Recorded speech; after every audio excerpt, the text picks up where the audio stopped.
Welcome to the Village of Westmont Committee, the whole meeting for January 28th, 2010. At this time, I'd like to call upon our clerk, as soon as she gets back to her seat, to call the roll. Take the roll call, Mayor, we're on. Here. The clerk's here. Trustee Emery is absent tonight. Trustee Fleming. Here. Trustee Forsley. Here. Trustee Klebanow. Here. Trustee Scott. Here. Trustee Seneca. Here.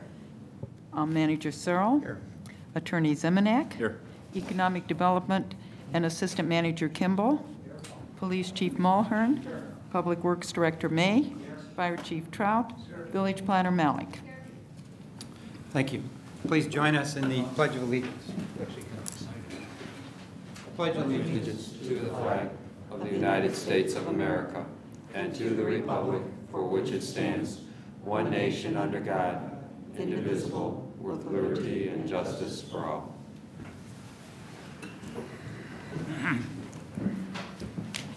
Thank you.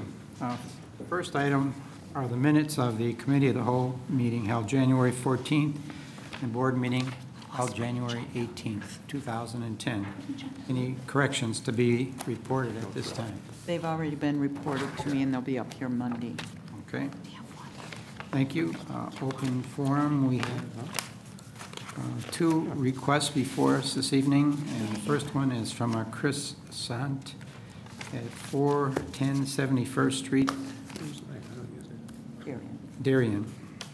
It's probably the same. Nothing's different. Mr. Sant. Good evening, Mayor and the gentlemen and ladies. I came to know about that there is a new ordinance passed by the board on the multiple dwelling. I came to know only about 2 weeks ago. I came right away, got the papers, and I was told, no, I still have to pay the penalty. I said, well, nobody sent me any letter, and I didn't know about it. So that's the reason I was requested if I want to come, I should come to the board meeting. That's why I'm here, requesting that the penalty be waived, because I didn't know about it. City did not send me a letter. Nobody told me about it, and I don't live in Westmont. I was told, why don't you read the newspaper? I don't live in Westmont. How can I read the newspaper? So I'm asking your kindness to waive the the late penalty. Do you have a property manager at your? I'm the property manager, So you do and that, I'm the owner. You do that from a location outside of Westmont? Yes. Fred Kimball, would you clarify our procedure regarding? Thank you, Your Honor. As the viewing public may not be aware, but the village board is certainly aware that effective last August of 2009, a new ordinance was passed, the Multifamily Housing Licensing and Inspection Program, and making it effective January 1st of 2010. Village staff endeavored to contact as many of the multiple family dwelling owners as was humanly possible, working from a firehouse list provided by the fire department that's associated with the inspections of common areas that we have done in the past for life safety issues in all multiple family dwellings. We sent out, I think it was in excess of 450 letters to property owners that we felt that was the best we could identify, inviting them to 3 different training sessions in the latter part of last year. To try to accommodate the owners' schedules, we had one training session during a weekday morning, one during a weekday evening, and one on a Saturday morning, knowing that others might have conflicts with that. In addition to that, we waited until about last week to see how many of the total property owners that we thought were potentially eligible or going to be required to apply under the new ordinance, and sent them a letter indicating, you've been identified as someone who is potentially covered by this new ordinance. We haven't seen you. Please be advised that you need to come in and apply for your license. So we've sent those 2 mail notifications to the owners of record to the best of our ability to notify all of those individuals. Do you know if his particular building, if he was on your list? If this gentleman would be if he would be willing to give me his address, I would research the document and see which letters went out. We would be happy to see if, in fact, he was mailed a letter. Yeah, I'm sure Fred Kimball doesn't have that information with him, but I think you could, are more than willing to go back to find out if our records indicate that he was or was not sent the communications from the village regarding this ordinance. Yeah. If he was sent communications, then I think it's up to your department to make the decision as to whether or not there is any fine associated with this violation. We've always been very willing to work with the residents and the business people, but I don't think you have the ability to answer that question right now until you have time to research it. Well, the reason I questioned it is he said that he was told to come to the meeting. So I'm wondering who he spoke to about waiving the fee then and told him to come to the meeting if it wasn't the ED department. That's why I was questioning it. I came not this Monday, Monday before, as soon as I heard. And that's the time I was told if I want to appeal, I have to file a paper to appeal it. That's the first time I heard. Yesterday, I received a letter from Vicky that I'm delinquent. So they do have my address. In fact, February 24th, I bought the building on February 27th last year. I had to start by requested because there were 2 or 3 violations open against the previous owner. I requested Vicky, please get those cleared up or let me know if those are cleared up before I close the building. Okay. So they did have the address. Water department, I filled out the paperwork. They had been collecting my account since last February. So the city did have my address. And yes, I have never been communicated. Well, that's an interesting point, Your Honor, because the letters were sent out from the very same list that generated the original letter of invitation to the training sessions last year. We will research this gentleman's Yeah, I don't see how we specifically. Now, meanwhile, can I just pay the $130 and then pay the penalty later? Would that be okay? I don't think we can make that decision tonight until there's been Okay, more then research. shall I hold on to this application? Fine. Well, I would ask legal counsel's opinion here. Perhaps the reason this gentleman was told to, appeal to the village board, staff, we do not believe, has the authority to waive any fees. Only the village board has the authority to make that decision. John, would that be correct? Yes, that is correct. And I would suggest, we can put this on the agenda for Monday if you would like and have the information by Monday, whether the owner received notice or not, and then you can make a decision whether or not to waive the penalty. Yeah. And I guess just a further point, John, if you could comment on this. When a new law is passed, I don't know that because you didn't receive any kind of a formal notice from the village, whether that relieves you of your obligation to comply with said law. For example, when I pay my income tax on an annual basis, I do not receive a bill from the federal government saying your taxes are due. I nonetheless know that, and I must be aware that I have to file my return and voluntarily pay that which is due under the laws of the land. But you know that law is out there. Yes, sir. What about the people that didn't receive letters or that we don't have record of? What happens to them? That's a good question, trustee. We did not know how to identify such people. We made a good faith effort to the best of our ability and resources to contact any and all that we felt might potentially be eligible to be licensed under this ordinance. So if a person comes in now and finds out that he's liable for it, but he was never contacted by the village, does he pay the penalty too? Our understanding is that if you do not comply by January 1st, there is a late fee, and it's a late fee for each month that you're not in compliance. We have had some people who have paid that already, right? Yes, we have. Several. Perhaps 20 to 30. We had one today. Well, we've actually had, Shannon help me here, I think it was something like 15 or 18 this week so far. Okay, thank you. We will research this, and it will be on our agenda Okay. Monday evening for So consideration. should I be here Monday, or will somebody let me know? Yeah. Because I don't want to pay February late fees either. Well, That's and why. for that reason, we might suggest that the gentleman pay the fee, including the late fee, and if that is the decision of the village board that that fee be waived, we would be happy to refund that.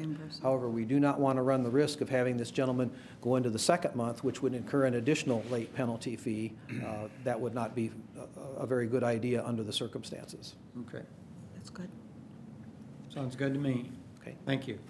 What's the late fee? Tell me, I thought to check. Our next open forum request is from Karen Sacy at Area Floral Studio at 41 North Cass.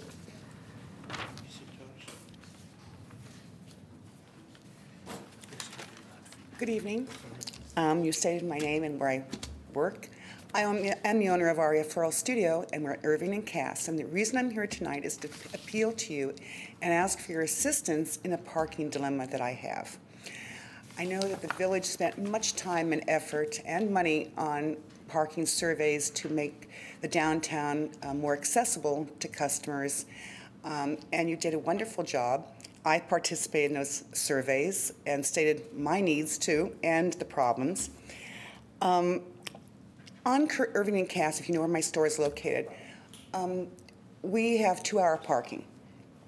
I am one of maybe 3 stores in the area of Westmont that has no alley.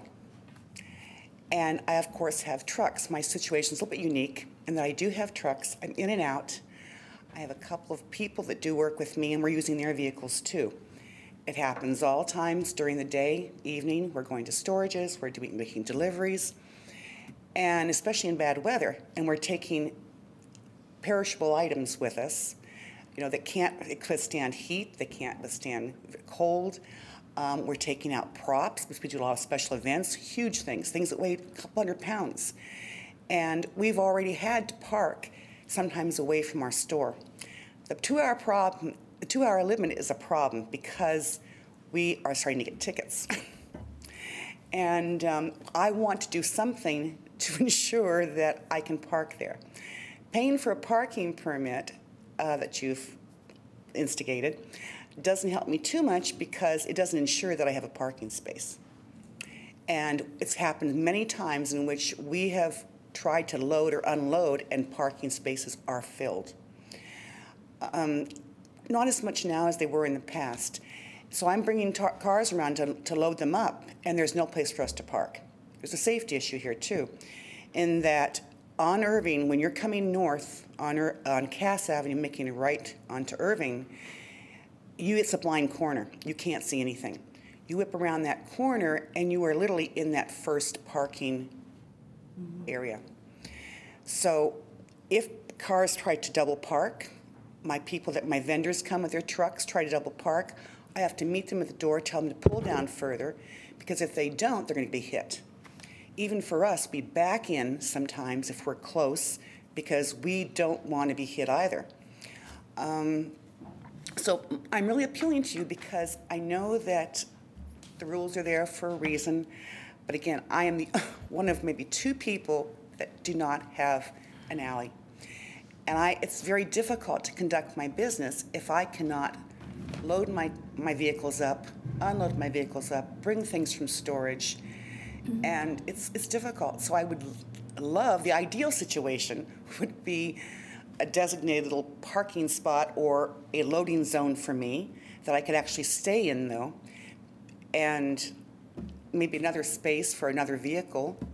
For the first 2, we have, I think, 7 spaces there on my side. So I'm appealing to you to see what you have, any suggestions you might have to help me run my business a little more efficiently. So there it is. I think I covered everything. There's a safety issue too. Those spots are taken most of the time on the site? Sometimes they are. It depends. Who asked that? Me. Oh, you did? Sorry. Sorry. Okay. Sometimes they are. Many times they are. It depends on what's happening. When they had the beauty school down here, they were taken all the time. Not as much now. And then when we get our vehicles in, if we know we have a wedding to deliver, and we have to park a couple of vehicles, even if we park the other vehicles away from the building, we'll keep at least one space. So then we can pull that car out and pull another car in, so we can load up or something. It's not as bad anymore, truly. It isn't. Now, the other day my boiler went, and so I had 3 vehicles, had plumbers there, electricians, furnace people, and so we had to move our cars to let them come in to unload and install. That's when we got tickets. But, so it's just difficult. That 2-hour limit for us is difficult. Are the cars that are parked there staying 2 hours, or are they staying all day? Ours? No, the other people that are parking. People, they're there, I have no idea. Okay. But we're staying all day. It doesn't mean that we don't leave and come back. So when we do leave, we're worrying about if we can get another parking, if we can come back and have a parking place. So ideally, it would be nice if we could have something there. In the Tunes lot? Well, we do park in the Tunes lot. But if we park in the Tunes lot, other people might park along our street, along our door. So then we've come around, we have to parallel park. If we parallel park, we're running the risk of being hit. And then we're carrying things that I told you can weigh 200 pounds, and they're, 8 feet long, 10 feet long. And they're large, and we can't go between the parallel parked cars. Then we have to go way down, we have to go down to the alleyway and then cross over. So that's difficult for us. Or even if we have to park further down towards the alley, then we've got to transport that stuff over, a couple hundred feet. You have a In door. bad weather. You have a door on Irving, right? We have a door. That's the door you go in and out? Uh-huh. We have a door on Irving, and we have another access door to the side of our building, But which is another event place, bridal room. But the door on Irving isn't for Customers? No. customers. It's just for your in and out. Our deliveries. And we have trucks coming all the time, too. And we do keep, the village is very good about doing the sidewalk, but I have to admit, my guys go out there and clean it really good and put salt down. Because of that reason, because we're in and out. The legal problem that unfortunately the village is faced with is the public parking, on-street parking is, the village owns that property in trust for the public. It has to be left open for the public in general. We can't start designating spaces for a particular business in town. Otherwise, one, we're violating the public trust doctrine. Two, every other business is going to want the spaces in front of their business designated solely for their use. If you drive around any downtown, you just will not see public on-street spaces designated solely for a business use. But a potential solution would be to create one or two of the parking spaces on Irving as a loading zone during certain hours. When you're in business, it would not be a loading zone for Ariel Flowers. It would just be a general loading zone that any business could use for the purpose of loading and unloading merchandise. People couldn't park there just to park there. There'd probably be a time limit so that a loading vehicle, whether it's your business or any other business, could not just sit there all day. It's not the ideal solution, but unfortunately the village can't provide a dedicated parking space on the street for your business. And you're handicapped by not having alley deliveries because you don't have the alley access, but I don't know what the village can do other than a loading zone. Yeah, I don't know. It must be a fine line because I know for Vince Sartori, we gave them a carry-out spot for 15-minute parking, and we did it for Absolutely Delicious, too. And I don't know what, if anything, we did for Lindley, but I see trucks loading and unloading there all the time. Did we do anything for them, or did she just hit it lucky where she gets a space in front of the store? Probably just luck. Yeah, there's nothing there. Which business are you referring to? Lindley Design. Don't they have an alley? Well, I see trucks on Cass Avenue dropping things But off she and does picking have an things alley, up. I think. With parking. Kind It's of not a a real unique set busy of area. Pardon me? It's not a real busy parking area for her. No, not as busy as down here. That block down, they probably don't have as much Yeah, problem. that's a good point. Even a loading zone, again, sometimes it takes us a while to load up these vehicles back and forth, or if it's inclement weather too, we have everything ready to go that's hard goods. And then we have to load the fresh at the last minute. Sure. And we're doing things inside to get that ready and packaged up, emptying the coolers, so that might be out there more than 10 minutes. Or we're loading up things during the day that are going to storage. So the main thing is to have something, and if we have to keep going back and forth and parking our cars 2 blocks away, that's running out in whatever weather it is, trying to get a vehicle and bring it back. I know it's just not practical for us. It would be time consuming and it's not practical. And I just don't know at this point what to do because it's going to become potentially more difficult to run the business that way. If we were able to do a loading zone, what time frame were you envisioning? Well, between like 9 in the morning to 6 at night. So the whole day? Yeah, that's where they're. Although we're there through the night sometimes if we're doing, weddings and we're there all night. And then I call the police department, tell them I'm going to be there overnight parking. But I just need at least one vehicle, maybe two, just one place in front of my. If it were a loading zone, though, from, the parking spaces would be gone, if I understood your description. It would just be sort of a parallel spot, I would think, or whatever, any kind of spot, loading zone only, between the hours of X and X. But I think, and correct me, John, if I misunderstood you, there would be a time frame during which any one vehicle could be there to load. In other words, you couldn't have a car there from 9 in the morning till midnight. You know, each, am I right? Well, I think that would be the fairest way to do it, so that it doesn't become a designated space for one business, because then other people are going to want a loading zone in front of their business as well.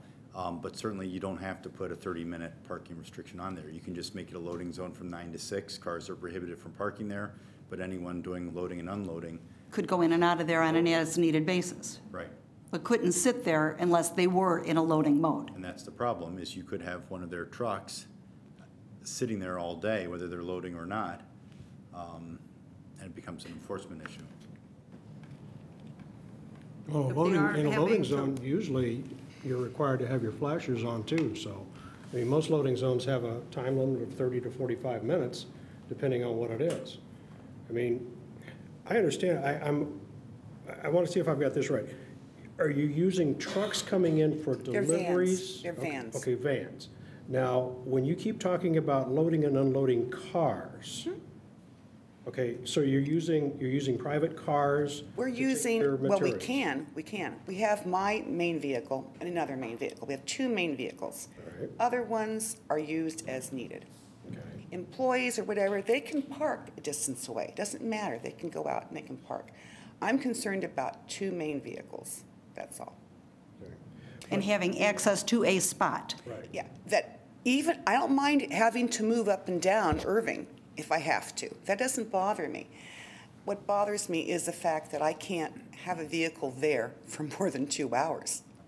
You know, well, if we were to make a loading zone there, the one thing that I would request, that if you're going to be loading a vehicle, that's when you bring that vehicle to the loading zone.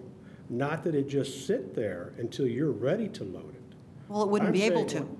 It's no parking in a loading zone. But I think what she's asking is that she can park that car there, or that vehicle there, until it's loaded between till whatever time in the morning till the afternoon. What I'm saying is, if it's going to be used as a public access loading zone in that spot, there has to be a designated time put on that loading zone. Okay. How long you can be in that spot. Could that work for you, though, if that were to become a loading zone? Could you move your van from another parking spot, put it there for the 4 hours you needed it or whatever? Well, this is, fill it up and go? we could be in and out, 3 times an hour. Sometimes nothing for hours. This is where it's with all the deliveries and things. Deliveries running down because we need a couple of flowers, or we need a special ribbon, or I need 2 more pearls for something. And so that's one thing. A loading zone probably is a little impractical, but it's just being able to keep one of my vans somewhere, one of those 8 spaces on one side of the road on Irving, so I don't have to worry about getting a ticket. By being there potentially 2 hours, to go out, move the car, come back. But then you're going to see that I'm still the same van with Aria on it, is there. Maybe not in the same space, but there. Is that the solution? I don't know. I just want to do it legally, Sure.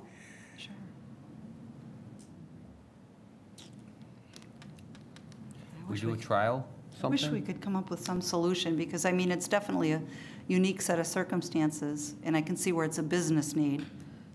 And we want all of our businesses to be as successful as possible. I mean, Try something for a month or 2 months? I don't see how you can just block a space, though. I couldn't agree to that. I can understand that. I don't Now, think we legally can. We are often there very early. So what I happens know, I see you is, yeah, and during the night. Yeah. But we're there early, so usually there's nobody there. What happens sometimes during the day is if we have to leave and come back. If we know we have big weddings or something, we do something to make sure that there's something in the first 4 or 5 spaces with one car or something, just to know that we can back up a vehicle in there to load up. As a timed loading zone, if you come and go, and I know it would be an enforcement scenario, but you should be able to come and go in that loading zone without somebody else being parked in that spot, especially with it marked the way it should be. That's true. As a loading zone. So I wouldn't see where that would be prohibitive to you if the vehicle's going to come and go that much. It wouldn't be, except in between, if we have an hour or two in between, then I have to move that vehicle to somewhere a block away perhaps, and then go pick up the vehicle again. Sometimes I'm there by myself, or there's not too many people there, and you have people doing things to go for like a block and a half to pick up a vehicle and bring it around, and then go back. And then I'm there late at night. Sometimes I leave at 1 o'clock in the morning, 3 in the morning. I don't like exactly walking a block and a half. What about myself parking in the at night. Tunes lot then across the street from you? Well, we do sometimes. That's not always practical either, because if they are doing a funeral, they block us in. And that's also That's timed happened to us parking. before. We had to go on delivery, and we were literally blocked in. Yeah, but weren't the time parking, if you had the placard in the car, that was for an employee?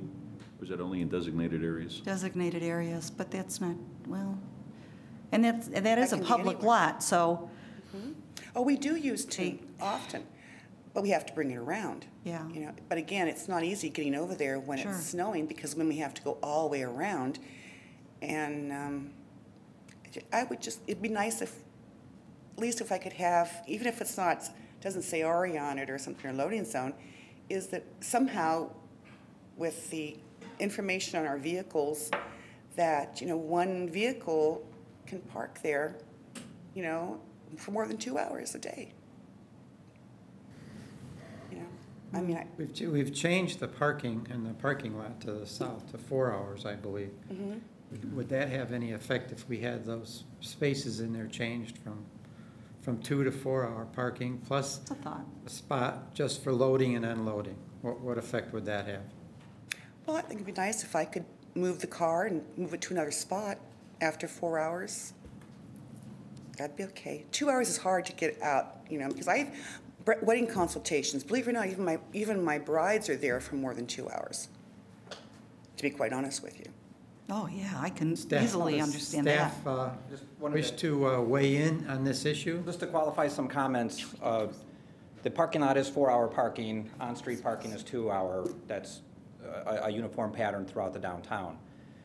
Just weighing in on the discussion as far as, time limits and time limits of the day, and then the actual time limit in any one zone. If you did create a loading zone, a public loading zone that wasn't unique to any one business, which, I agree you shouldn't, if you don't time the amount of, a 20-minute loading zone in the space, there's nothing to say that someone else won't beat that vehicle in there and sit there and somebody down the block says, I'm loading, and they take 4 hours to do it. So you can't, guard against that unless you make it like a 20-hour loading zone. And that, well, what you're doing is you're freeing up the likelihood that those are going to be empty when they need to use them. In addition, just for your consideration, if you don't initiate that, I'm just saying 20 minutes, whatever it is, restriction until, I forget when all the other time parking starts, I think 8 in the morning. You would have the 20-minute loading zone from 8 in the morning to, whatever time at night to match the rest of the time restrictions in the downtown. And then that way you've got all your early morning, that's all untimed anyway. Then they could spend many hours there in the morning. Well, I think it's 6 to 6. Could be. and if a car just happened to be just sitting in the loading zone without loading, they would be ticketed because it's not a parking space. So that would be any car, including. That's what I mean. Right. That's what I'm saying. So it would have to be active. I mean, that's the ideal way to operate a loading zone is you pull the vehicle in and you do all the movement you know, instantly and then leave. Yeah. But I mean, sometimes it takes longer to load. Which is fine. Say it takes an hour to load. But then if you make it a 1 hour time zone, there's nothing to keep a neighbor from parking there for an hour and taking an hour to load. Right, if they're in fact loading, I guess is my point. might But work, that doesn't yeah. seem to be an issue with, Oh. in the area. I mean, I don't know. Yeah, that's why I was a little bit negative about it. It's a very unique- Loading zone. Steve, what's your opinion of the mayor's suggestion of changing that to from 2 to 4, and then having a loading zone in addition? On the on-street? On Irving Street. Yeah. The diagonals, or the diagonals on Just Irving. those 7 spots. That's up to you. I mean, all other on-street parking is 2 hour or shorter, some 30-minute. Yeah. I mean, we don't call them loading zones, but there's spaces over on Quincy here that are 30-minute parking and that for no purpose other to encourage turnover. Or if definitely, I mean, my vehicles, you know, say Aria on them, there's two, like, at least one major one, you know, two that I'm just not going to have to incur. Yeah, I think we could continue to debate this item for the rest of the night, but And there's much I more think important things to talk about. staff's going to have to. I think this is pretty important. We're going to have to talk with staff. I don't know if Fred Kimball has anything further to add, but why don't we have them take a look at it and see if we can come up with some sort of a solution. I mean, we haven't hit anything yet. We've come up with a number of ideas, but obviously it's not an easy solution, so maybe we can put our heads together and get back to you. Yeah, there's so many little things, but I appreciate, you know, your help. Thank you very much. Yeah, I hope we can do something. You have a Yeah, wonderful staff business. needs to look that area over to see how bad it is anyway and how the turnover is in those 7 spots. Right. That'll help them determine. She has a what to do. absolutely wonderful business. Thank you.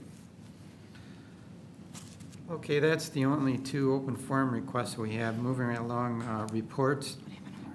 This time I'd like to call Marie Charlton, the president of the board, District 201, for a few comments that she would like to make to us this evening. Marie. Thank you.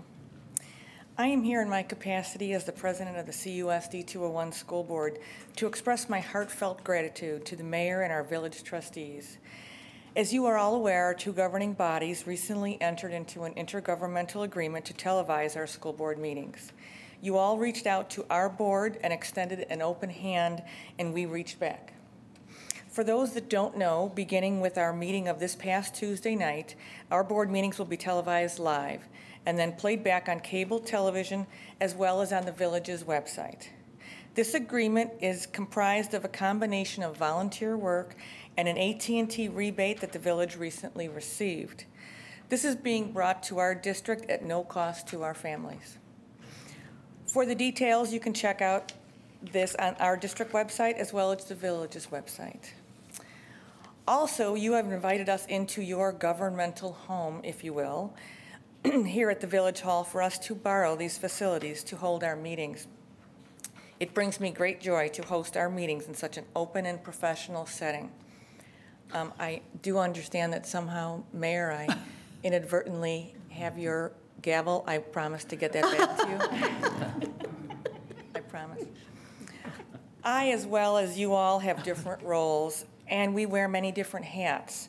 As a taxpayer in Westmont, I am overjoyed that our 2 entities can combine resources to bring the best government to the constituents of Westmont. My tax dollars, as well as yours, built this building. And to see it used by both boards is truly a responsible use of our money. In my role as a board member, I am very pleased to bring our meetings into the homes of our 201 families. Many of our parents have young children and busy lives, and perhaps cannot take the time to attend our school board meetings. However, that does not mean that they are not invested in how our board operates. As a matter of fact, I expect more active participation now that folks can see how our decisions are made. All of us know that the majority of our tax bills go to the schools, and I firmly believe that our families should know how their money is being spent and how the board makes decisions that affect our entire town, as this board does. I have long believed in an open and transparent government as the best government, and by your generous agreement with us, we can bring our meetings to all of our families. John F. Kennedy said that a nation that is afraid to let its people judge the truth and falsehood in an open market is a nation that is afraid of its people. We all face really tough financial decisions, and we will all have to make sacrifices. And I believe that the only way that the people will understand the decisions that we have to make is for them to be fully invested with all of the facts. In closing, I want to specifically extend thanks to Glenn Liljeberg, who I know is back there, the village's IT manager, as well as a parent, a 201 parent, for graciously volunteering his time to tape and edit our meetings. Also, John Zemanek, the village attorney, for turning around the IGA and working with our attorneys so quickly. Also, I would like to thank our village manager, Ron Cyril, who has been the orchestra leader, if you will, in all of this. Ron conducts himself with the utmost integrity and is truly an advocate for the people of Westmont. I am proud to live in Westmont. I am proud to be on the Board of Education of District 201. I am proud to be a parent in District 201. This is a good day for all of us. Thank you. Thank you. Thank you very much. Thank you. And let it be known that all of our elected members of the school board are truly volunteers in every sense of the word. There is no compensation. So thank you for all of the time you give. Thank you. It's much appreciated. I'll get that gavel back to you, I promise. And if anything else is missing, you know where to reach us. We sometimes need those gavels for our own personal protection when we're sitting. Could you do that? We're going to need that to adjourn tonight. I'm not going to comment on that. Thank you. Moving right along. That's all that I have right now. Next, our village clerk. I have nothing tonight. Our village attorney, John Zemanek. I've got one thing. I passed out another IGA with the school district tonight. This is for the relocation of an emergency warning siren that the village has on school district property, that it needs to relocate to another portion on school district property. I'm going to have Steve May explain the request. And as a preface, I will let you know that this IGA was approved by the school board this past Tuesday, and I'm looking to place this on the agenda for your consideration for a vote on Monday. The actual item you will all be familiar with from discussion we've had at Public Works Committee meetings. We currently maintain a well site on the high school property in the southwest corner, right on Oakwood Drive. There's a little well house there, and the well was one of the primary sources of water at the time when we were on well water. We went to DuPage Water Commission back in 1996, and since that time we've been maintaining that well as a emergency backup, but it hasn't been used as a potable water supply since that time. The well has failed, and it cost many tens of thousands of dollars to put it back in operating condition, of which we've got no interest to do. It was fine to maintain it for an emergency while we already had it, but it's not worth investing that kind of money in for that. So we need to abandon it. Our obligations with the Illinois EPA are you either sample that well every month or you abandon it. So we need to, since we can't get any product out of it, we need to abandon it, and we would have just yanked the well, except that the power source for that well is also supplying the power for the emergency notification siren that is tied to that building, so we can't raise the building and abandon the electrical supply without relocating the siren. So this is all because of the well, but we need to relocate the siren, and we're working with the school district. We have picked another location on the high school property that we will do that. You've already approved a purchase order for the work. You've approved a purchase order to abandon the well. We just need this agreement, so we've got a place to go. The new location, there's something to the north of where you're putting it. Is that going to interfere with anything? This right here? I don't know what that is. That is a maintenance building. Put that up here. Yeah. Over on the grounds of the school back closer to the football field, they have a maintenance shed there, and it was actually working with the school district and their maintenance people that was an ideal location to put it, because we need to borrow a power source off the high school. off the high school grounds somewhere, since we don't have our own power supply. It uses very next to no electricity. It runs a test once a month, and that's it. So that was part of the agreement, and they were open to that. It never turned on,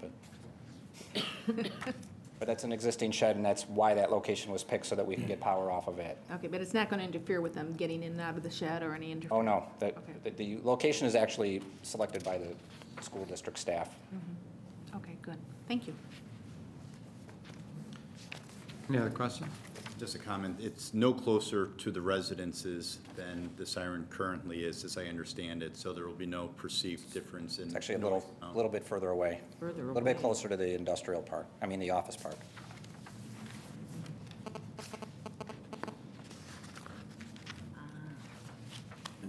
Any other questions? Thank you. Next, our village manager, Ron Searle.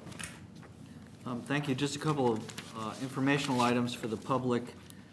Wanted to mention that the Chamber is currently taking nominations for the 2009 Westmont Citizen of the Year.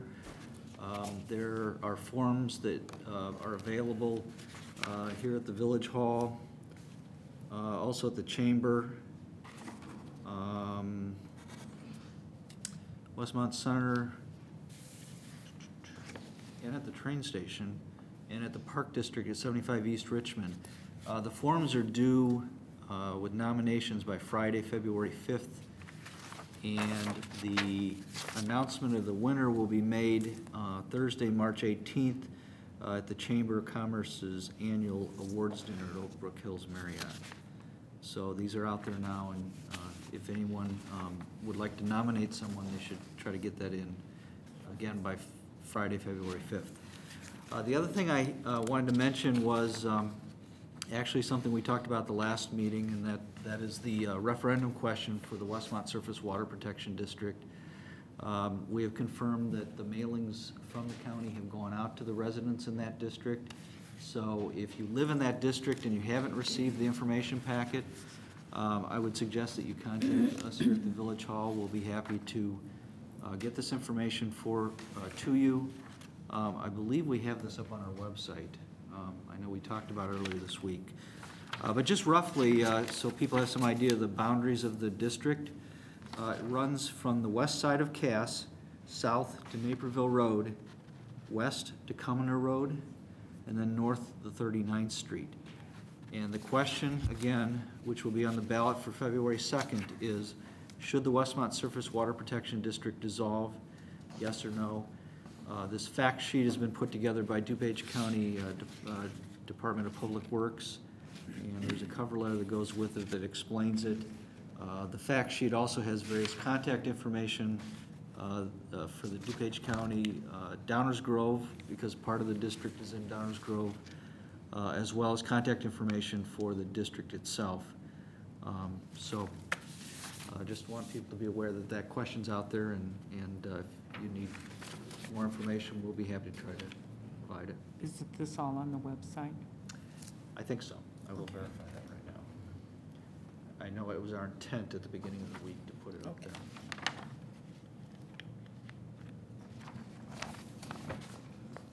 Anything further? That is all I have. Thank you. Trustee comments. Trustee Scott. Nothing this evening, sir. Thank you. Trustee Forsley. Nothing tonight, thank you. Trustee Klebanow. A couple of items. Monday, 6:30 here in the boardroom is the Public Information Committee meeting. I didn't get an agenda yet from Larry, but he's working on it, and I called to make sure, and we are on a go for Monday at 6:30 here in the boardroom for public information.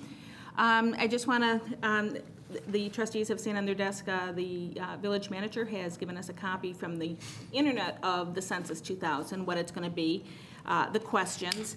And it does look a little different because, you fill out your 10 questions, but if there's person number 2 or 3, you have to answer some of the same questions for them. So we just want to make sure people realize, again, if you're interested in seeing the questions, it is on the census website. According to the District 201 now being live on channel, they're on channel 16, and I think it's important for the people to realize that, because when I turned it on, I thought it was going to be on channel 6, and I panicked that they weren't live. So I was told it's channel 16. So I do have a question for our Uverse. Can we get channel 16 on Uverse? I know we can get 6 if you go to the channel 99 and scroll through to find your Here town. comes Glenn. So I just want to know if anybody in Uverse can view this. Same thing, you go to channel 99, you see both channels on channel 99. You choose whether you want to pick the government channel or the community channel. So this is on the community Yes, channel? and that's how we started branding them, because of when Uverse came in, it was hard to say 6 or 16 anymore. So channel 6, which is the government channel, airs anything that is directly related to Village of Westmont government items, and everything else goes on channel 16. Fantastic. I knew you'd have an answer. Thank you very much. No So anybody with Uverse, please, you can at least go and view these, the school board meetings. And then another caveat on top of what the north section for the special voting, it is a week from tomorrow, February 2nd, for the primary. So the people who need to vote on that. It's not a week from tomorrow. This Yeah. is not Monday That's right. night. Oh, my gosh, yes. Thank you. It's next Tuesday. It's Tuesday, yes, less than a week, so I keep thinking, Less than a week. thank you. So it is less than a week away. So we do need to make sure people realize to get out there to vote on that. It's going to be important, especially because it's on a primary ballot. So please get out and vote. Thank you, and that's all I have. Thank you. Trustee Seneca. Thank you. There will not be an Economic Development Committee meeting on February 3rd. I also just wanted to take a quick minute to congratulate the Westmont High School Sentinels varsity team, basketball. They are in the finals in the Interstate 8 tournament. They beat Lyle by 1 point in overtime this past Tuesday. And tomorrow night, they play Herscher at Reed Custer in Braidwood at 8 o'clock for the championship. I think they've won it 2 out of the last 3 years. So this is really good. They have a great team, and so good luck to them. And that's all I have. Thank you. Thank you. Trustee Fleming. The only thing I have is, because there won't be another Committee of the Whole meeting prior to this, we will have our Public Works Committee meeting at the Water Department on the 9th at 7 p.m. That's all I have. Thank you. Next item, Appeals Board appointments for multifamily housing licensing ordinance. Board to consider the appointment of the following individuals to the multifamily licensing appeals board. 1, Jeff Mueller, a landlord. 2, a tenant. 3, Lee Fleming, village trustee. And 4, an alternate trustee member. And B, the adoption of rules for the appeals board.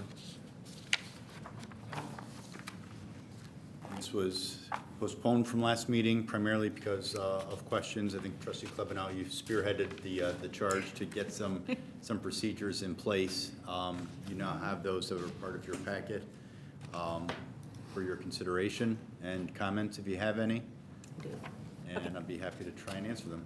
Okay, I do have a question, probably a couple of them. On the first page under composition, it says the mayor reserves the right to alter this composition, but not the number of the appeals committee. And I'm not quite certain what it means, and I'm wondering if it means changing the member or where they're from. Do we need board approval for that? What that means is it's anticipated that the committee will consist of 1 landlord representative, 1 tenant representative, and 1 board of trustee representative. We may have a situation where we simply can't find a tenant representative. Just as an example, despite our best efforts, the mayor reserves the right to say, we're going to have another trustee, for example, come on the board. Or we may find a resident who's willing to volunteer, who has no interest whatsoever as a landlord or tenant, but seems to have a qualified background and sense of fairness to serve on the committee. Just leaving that option open. In any event, whoever he wants to propose has to come to the board for your approval. Mayor appoints and the board approves. Okay, so it's just a matter of changing what part they're from, whether they're a tenant or a resident. Well, a tenant is a resident. We'd have to find another word for it, a homeowner, resident, find another way of putting it. The other question I had was on page 3. I like the agenda items, and when it talks about that it may go into closed session as permitted, that number D, it could go into closed session. Who would be in closed session? I was wondering, because in our closed session, most of the time it's just us, but once in a while, we'll have staff or somebody. And is this strictly the three people on the board, or if they have a question, will they be leaving their session and coming out to ask staff or the landlord? How is that going to be? Yeah, it's anticipated that it would be for deliberations only, and it would be the 3-member committee plus their legal representative would be in the appeals, or be in the closed session. Since staff and/or the village prosecutor, although I doubt we need a prosecutor for these cases, but since staff would be making the case, I don't think it would be appropriate for staff to be in closed session. Okay, so that would be kind of be in the same playing field then as the landlord would be then. Yes. And then that was the other question. I noticed it did say that the appeals committee shall be represented by village attorney. So I was questioning, does that mean that the village attorney is going to be at every appeals or only where they felt necessary? Well, that was added because it was a concern you had that you would like representation there. I don't know whether it's necessary to have the village attorney there at every meeting. Maybe the village attorney, I'm talking about myself in the third person. Maybe I would be at the first couple meetings, and if it turns out that I'm not really needed, then we'd save the village some money, and I wouldn't have to attend unless specifically requested. I'd kind of like to see how that shakes out before saying definitively I will be at every meeting or I won't be at any.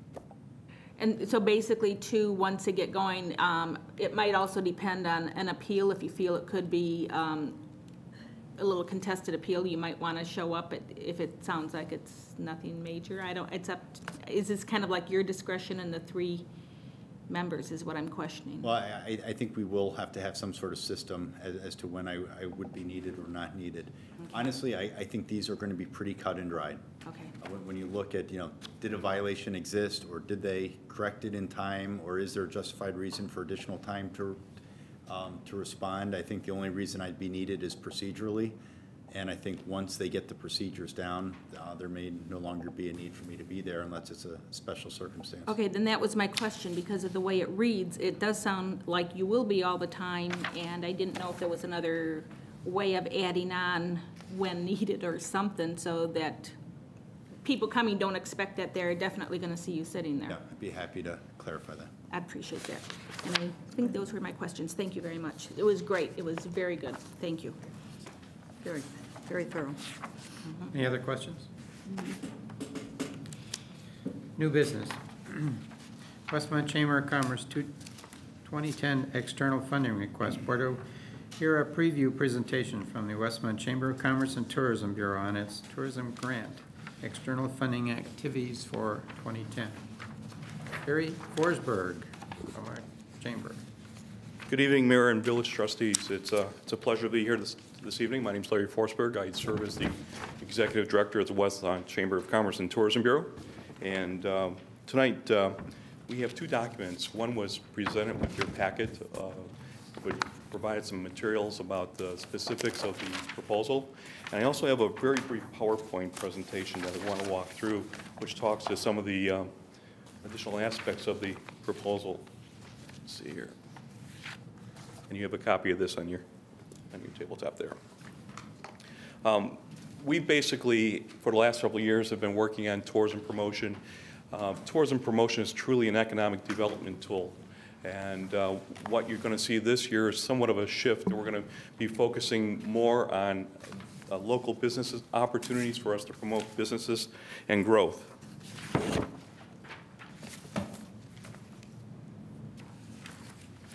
Our goal really is to promote the community as a whole and drive businesses to our restaurants, to our merchants, to our auto dealers. We need to update our information on an ongoing basis to remain competitive in the marketplace, our websites, our brochures, our pamphlets, and banners, and so forth. We also want to work very hard this year to expand and strengthen the economic development opportunities. And so we've got a couple of programs that are going to speak to that point. Key activities this year are going to include advertising in conjunction with the DuPage Convention and Visitors Bureau, supporting auto sales and community events with the formation of the Westmont Auto Group, update promotional materials, as I mentioned, and also expand our Shop, Dine, and Discover Westmont marketing campaign in a relatively big way.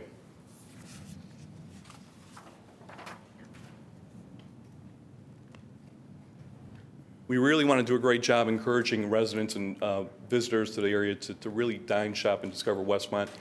We want to encourage chamber members to support each other, doing business directly with each other. We want to do a better job educating residents and businesses on shopping locally. And we want to build on the demand for our Hot Deals coupons that we have on our website called Hot Deals.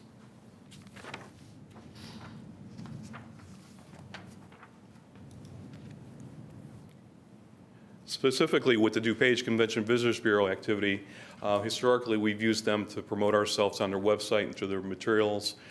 We use those to promote our events like Taste of Westmont, holidays, and so forth. And it does a great job in terms of helping us learn what else is going on in the area. So, for example, there's a hockey tournament coming up in Darien, and we're going to want to put materials there to promote what we have here in Westmont, such as our restaurants. When those families are here in town for that tournament, they're going to be looking for places to stay, they're going to be looking for places to eat, and obviously we want them to spend a little time here in Westmont when they're visiting over that weekend. Some of the tools that we'll be using, we'll update our events and eateries guide, and that really is designed to focus on lodging options that are available here in Westmont. The 90-plus restaurants that we have a unique range of restaurants here in Westmont. You can literally dine around the world in the different menus that are available to you. And using that really to drive footsteps to the businesses. And in addition, this year, we'd like to add on to that the Westmont Auto Group promotion as part of that brochure.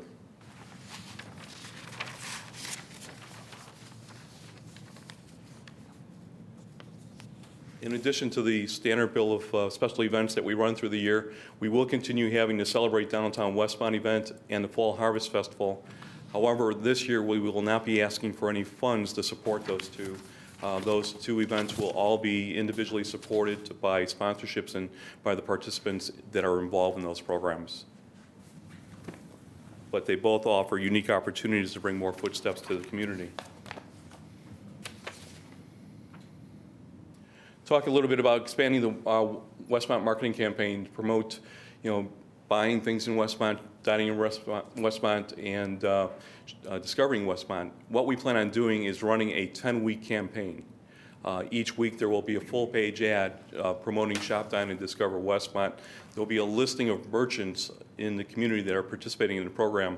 When you stop at any of those merchants and buy anything, whether it's a pack of gum, a newspaper, or a new BMW, you can actually get a little card that you would stamp, and when you get 3 stamps, you'll turn those in and you'll be eligible for a grand prize of $2,010. The whole idea is to encourage people to shop locally, and anyone who's in town can participate, any chamber member, any business in town at all. So we are very excited about that opportunity, and we'll be using the Shop, Dine, Discover logo that we created last year is the foundation of that. That will be a key part of our marketing message that we'll be using as a part of that process.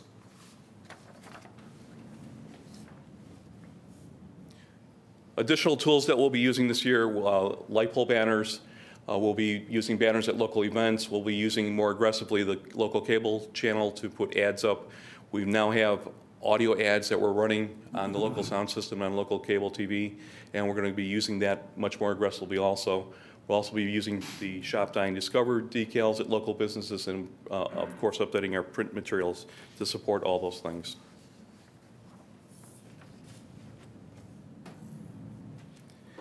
Also, as I mentioned earlier, we want to really get our local residents and visitors to the area to use our hot deals. That's a great opportunity for people to print off electronic online coupons. They can email it to others, and it's a really low-cost way for our merchants to get advertising out there at little or no cost to them. We're also going to be more aggressive with emails direct to consumers, business bill or email blast, as I said, the cable TV ads. Also, I mentioned there the 350 project. And for those who are not familiar with the 350 project, I included in the handout tonight kind of a FAQ about what the 350 project is. 350 project basically encourages residents to pick 3 businesses and to spend a total of $50 in any given month at those 3 businesses. This is a nationwide campaign that's been very successful. The Westmont Chamber has signed on to that. Our goal now will be get our individual merchants to sign on to that program and to aggressively promote it throughout the community so that people are thinking shopping at your local independent retailers. Again, this is a very, very successful program. You may have seen it in the Tribune, New York Times, Wall Street Journal, on Oprah. It's getting a lot of play out there, and we want to incorporate that part of the marketing opportunity that they presented as part of our Promote Westmont campaign. So look forward to seeing more information on that.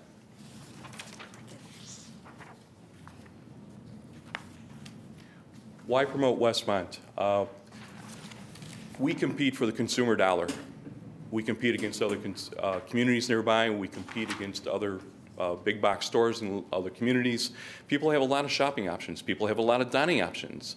People have a lot of activities, leisure activity choices throughout the Chicago area. So we have to constantly compete for the consumer dollar when it comes to those type of activities. And therefore, you know, being out there, expanding awareness of what we have to offer here in Westmont, creating a really truly competitive advantage for our merchants and for our community at large, and really helping provide a strong foundation for economic development in our community. Because when our business community thrives, the entire village of Westmont thrives at the same time. A lot of times people will say, why do this? Where do you work? Where do you live? And you say Westmont, and I say, where's that? I hear that quite frequently when I'm out talking to other folks around the state, and I'm very proud of what we have to offer here in Westmont. We have a great location. We have a great range of restaurants and businesses to offer. We have some of the busiest corridors with Ogden Avenue, Route 83 that skirts our community. 63rd Street is up and coming. Cass Avenue downtown here. We've just got a lot of great opportunities. And part of this program is to help promote those and keep people aware of those and keep people coming back. If we give up on that, we'll lose our edge, we'll lose those opportunities, and we'll lose those consumer dollars to other communities in the area. And that's why it's important for us to keep working to promote Westmont on a very aggressive basis.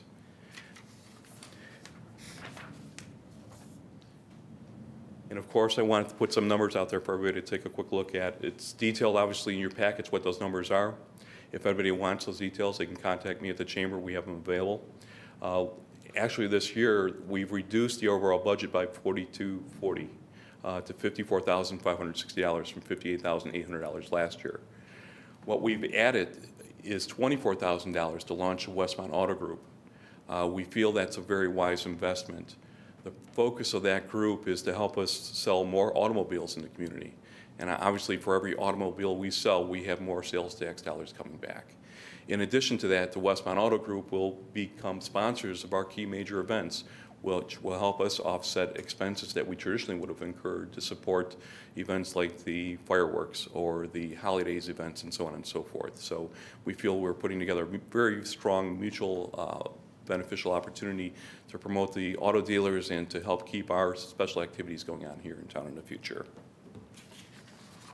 So at this point, any questions, feedback that you'd like to provide, either at this point or, obviously always available by phone, email, or in person. That's great. Questions or comments from board members? I like your comment about the dine around the world in Westmont. It's true. When you look at the scope of restaurants that we have available here, you could, on any given night, you can dine on any continent in the world. It's very true. You may want to use that. We're working on it. Maybe we could have a slide that says shop, drive, dine, discover. Well, if you recall some of the discussion, I remember that. some of the discussion last year, we all felt pretty strongly about putting a vehicle into that logo. We had to have the car there, yeah. So we've got the vehicle there. Which is great. So. I can't see what kind it is. Any other questions, comments? It's a great plan. Thank you, Larry. We thank you for your support. Great Thank you. job of supporting the community.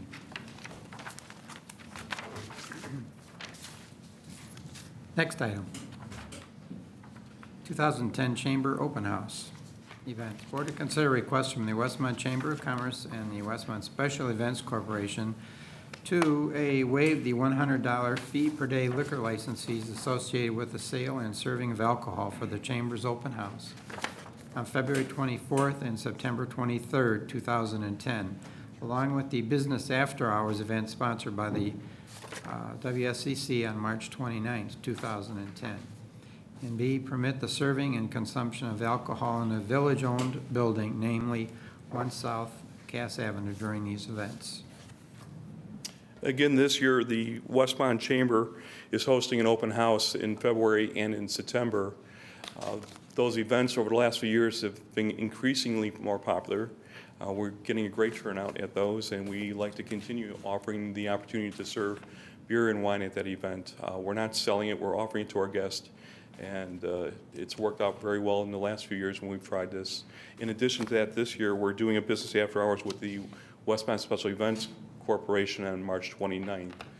They're tying a few things together, including the census promotion for that evening, and they'd like to have the same opportunity for that evening.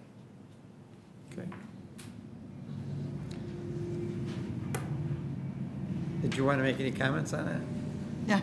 Police Chief Tom Mulhern. Just to answer if you had any questions as to why the Part B on the sale of alcohol on village property.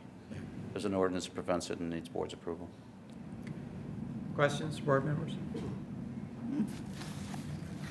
Okay, hearing no questions. Thank you. Thank you. Appreciate it. Next item, 233 West 63rd Street, Westmont Yard Complex. Board to consider request for a zoning code variance request to increase the maximum gross square footage of signage.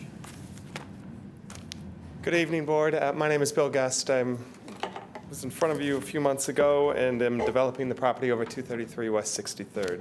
I'm here tonight just because of trying to get a variance to put in a sign that is larger than allowed.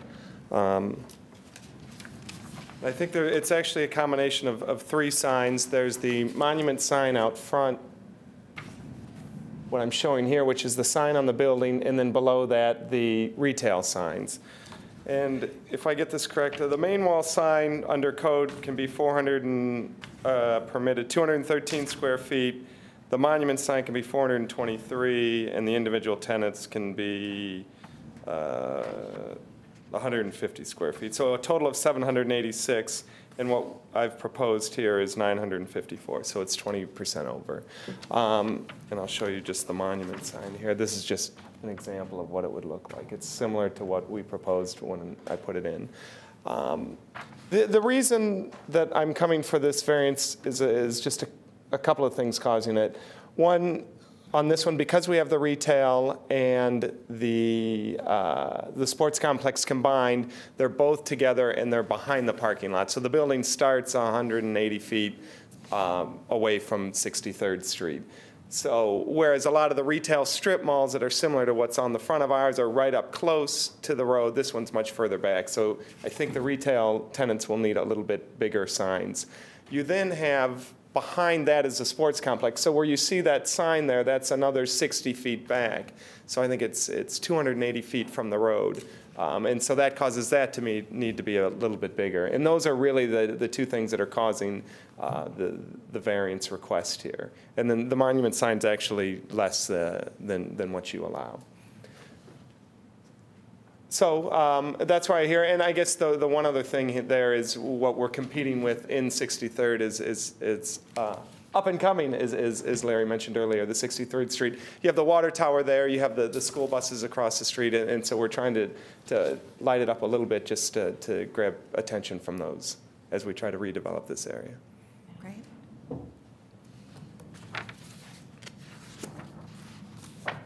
It's looking good down there. It's coming along. It's better than October when the economic development bus came by and I was squeegeeing water off trying to get people out there to be working. October was brutal, but we've got the walls going up now and it's coming along. The monument sign, it's going to be in your parking lot location towards 63rd, but not, it looks like you can drive on the north side of this sign. Yeah, here's if we could zoom this 100 times, we might be able to see it. But the location of the sign is here. Excuse me, this is 63rd Street, just to orient you. Here's the building. Here's the ingress, egress, and the sign is, yeah, I guess right on the edge of the parking lot. So cars will be able to go around the sign, and the sign, I take it, it looks like it's about almost 3.5 feet, so there'll be clearance for people to see. On Yeah, the I think side. I think that's more than 3.5 feet. You mean from 63rd the- Street? Well, no, from the bottom of the from the- sign. yes, yes. I'm looking for a clearance of these cars coming around to be Right. able to see. Right, but I think they'll go fairly far past it before they have to see traffic on 63rd. Well, I wasn't, But- I wasn't worried about the 63rd, but Okay. it is the 63rd exit. Yeah, I can see it now. Yes. Okay, yeah, that should give me some clearance. If I could address that comment briefly, the required setback is 5 feet and they're providing 12. There is adequate line of sight. So it won't interfere either direction, people Right. on 63rd or people coming out? Right. Okay.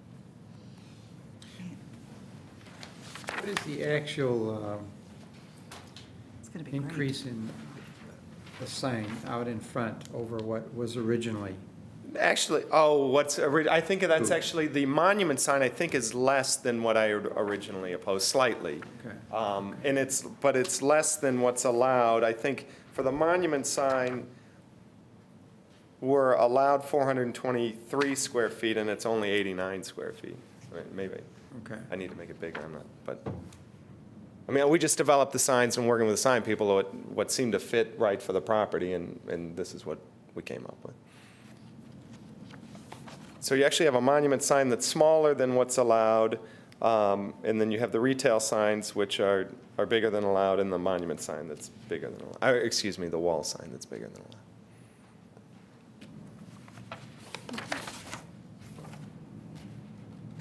Questions, board members?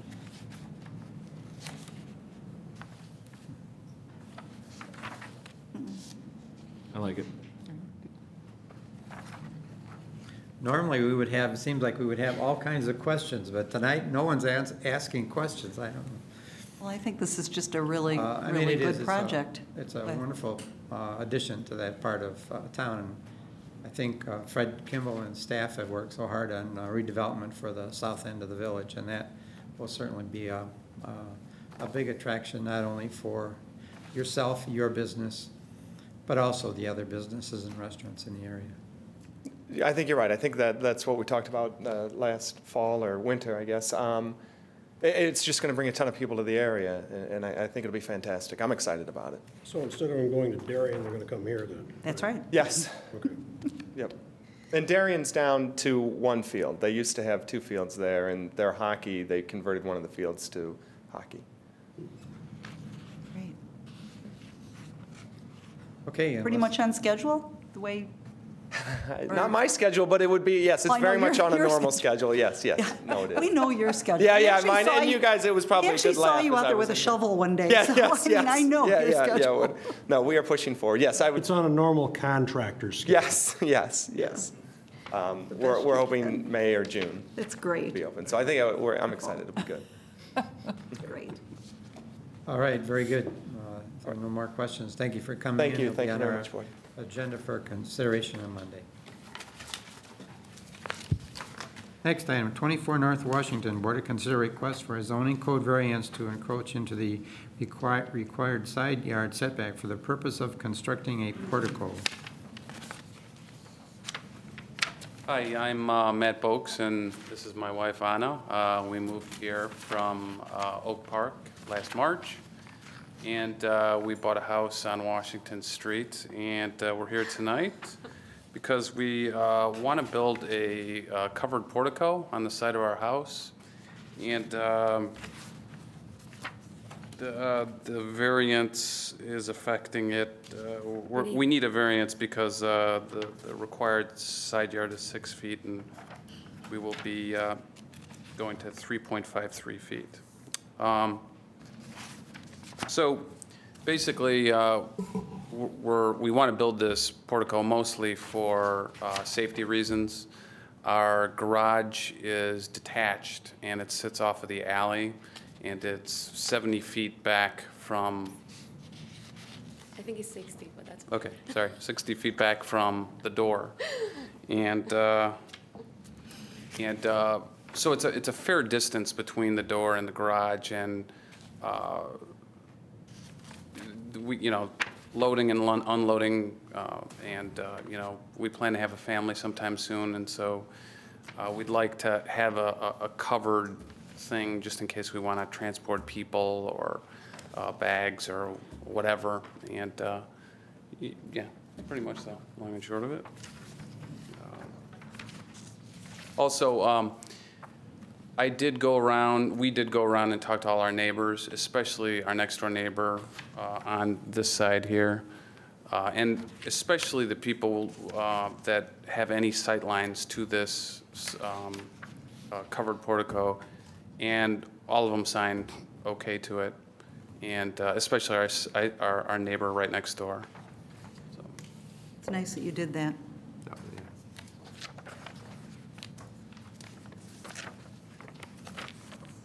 And what kind of material is it made out of? That's a good question. We get the... Yeah, these are the drawings from the architect. It is our understanding that the roof is mostly wood. Okay. I mean, the pylons are going to be, what is it, cement or whatever it is the pylons are made of, but from the level of the ground up, our understanding is going to be wood because our house is siding on wood. So the columns will be wood to resemble the ones we have in the entrance of the house. So, and then the roof would be the same type of shingle. That so it'll be resident- shingled as your... Right. Yeah, right. the architect that we got lucky. He was the guy that actually was the architect for the house, and he's working, we're probably going to work with the people that... Contractor. The contractor that built the house, so they know all the... So it'll really blend nicely. Absolutely. That was the idea. And part of we're also doing it for aesthetics too, because, you know, it's a fairly tall, I don't know if you've ever seen it, it kind of looks like... Yeah, it kind of looks like this. It kind of breaks things up nicely, so I think it'll look good. There's a side entrance to the Yes. house underneath. Yes. Yes, there is. I know the architect, he does very nice work. He sure does. Other questions from board members? I think it'll look nice. Okay. Looks very nice, looks very well designed. If there are no further questions, will be on our agenda for a vote on Monday evening. All right, Thank you very much. Both of you for coming in. Thanks.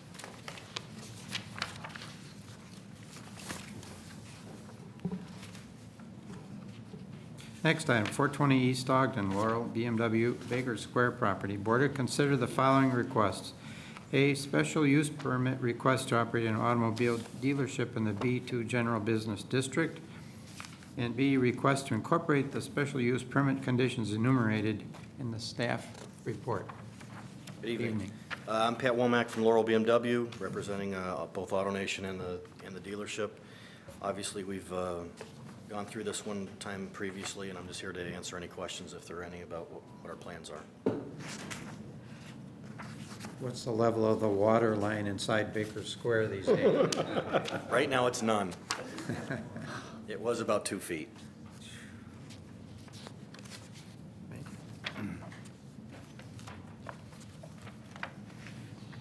This is a special use, and so the village can impose reasonable special conditions related to that special use if you desire. There have been some standard special conditions imposed on auto dealers relating to balloons, the blow-up gorillas, loading and unloading on public streets versus their property, test driving, et cetera. So all of those typical special conditions have been incorporated into the ordinance, as well as the concern of staff that the current building be used for office purposes, office storage, and car detailing only, and not car washing or auto repairs. So that is all in the ordinance. When you see this on the agenda for the vote on Monday, that item B will be removed because it will just be a single vote for the special use since the special conditions are incorporated into the ordinance. I quickly drew something up, I know we're not at this point yet, but this is kind of what our plans are going to be, just so you have an idea. That's the existing building now, and this area back here that I'm pointing at was the actual kitchen, and this is a load-bearing wall here. So we'd like to keep the cleaning area that we were discussing at the back of the building to separate the two items. The rest will be offices and then opening up one of the sides. Again, we'll get to this point when it's time with you, but just so you have an idea of what we plan on doing. Just for clarification, Pat, for people who might be watching this on TV, could you once again explain the use of the building that you're What we plan on doing proposing? with it? At this point in time, what we're looking for is just to get the permit to park some vehicles on there. As we move forward, as people might not know, we bought the property and a pipe froze and there was literally 2 feet of water inside the building. So we've stripped the building on the inside. Our plans are to turn it into a used car facility in the near future. It's not something that'll sit as it is for a very long period of time. It's something we're working on right now. But we've been growing, and in our business, and I don't want to bore everybody with this, but the future of what we're going to be doing is going to be more certified cars for all the brands, as new car sales have dwindled over the last few years. And I think that they are going to be kind of flat again in 2010, unfortunately. The opportunities for everybody is going to be in the used car business, and it'll be in the certified business. It won't be in the, I don't want to name other names, but some of the people were maybe down the road that maybe didn't sell a quality vehicle. And so the brands that we have with our, Audi will be up obviously pretty soon too, but with BMW and Mercedes and Audi that we own, our future and where we're going to grow is in the certified business, and that's what our plans are for the building. Okay. It will not look like a Baker's Square. And it won't look like an empty. Your Honor, the other dealers that he was referring to were in other communities, not other Westmont auto dealers. I think we know what he meant. So basically, you will be having many vehicles out on the lot to show? Yeah. Any idea how many? Is this parking? Depending on the parking limits that we have, I think, I don't remember the number that we counted. I'm sorry, I don't have that answer right now. I just want to make sure that they can load and unload on your own property if you can, not in the middle of Ogden or the side street where it's interruptive, and that you have plenty of place for employee parking, because these are problems that we've been having. Yeah, to address that, we've discussed with the health club across the street. We've been letting him park on the back of the Baker's Square lot. I'm going to meet with him probably Monday or Tuesday and figure out what we're going to do there. But we do lease the property that's behind us right now, which used to be the old wine cellar, and that will probably become more employee parking. Okay. And we're going to try to free up Westmont Avenue for up until about 11:30 for the health club across the street, so his people can park on the street. I'm trying to work with everybody in the area to make it make sense, obviously. Be neighborly and not get in and push everybody out, I hope. No, ma'am. Okay, thank you. Appreciate that. They push back then. Jen, I have a question for you just procedurally. Tonight, we're just discussing really the special use. So when they actually get to the point where they're, doing the design, doing the build, will they be coming back to us at that time? To discuss things like parking? As I understand their and, current plans, they're just planning on utilizing the existing building. So they will have to get permits for whatever interior work they're doing, but they don't have to come back before the board for site plan approval because there's no new structures being put on the property. There's no new parking structures, no new detention, no engineering's required, et cetera. I guess the only concern would be, Mayor, you raised, will there be resurfacing of the lot involved to improve the look of it? And then what's the situation with striping of parking spaces? Is it striped currently, and are you gonna, dealers oftentimes like to use some smaller spaces so you can get more inventory on there. I don't know if Shannon, if that was ever a discussion. Actually, I believe that was one of the conditions enumerated in the staff report. There's 96 parking spaces there currently. One of the recommendations was that the number of vehicles actually equal the number of parking spaces, and that no parking in the grass should take place. So at this point, it is fully striped. I believe the dimensions do meet code. And I guess if the applicant wants to increase the number of cars through a different parking type configuration, since that will be a condition of the ordinance that it's 96 cars based on the current space configuration, you probably do a simple site plan, come back, how'd you like to set that out, and if it's reasonable, and we have turning radiuses for fire equipment, et cetera, board can consider that. And that they'll be able to load and unload on their own property? Or load and unload on the adjacent property and drive it over one by one, whatever is easier for them. Great. It's going to be nice to see that building finished. Any other questions? Okay. Very good. Thank you for coming in. Thank you, Mayor. Yeah, our agenda Monday.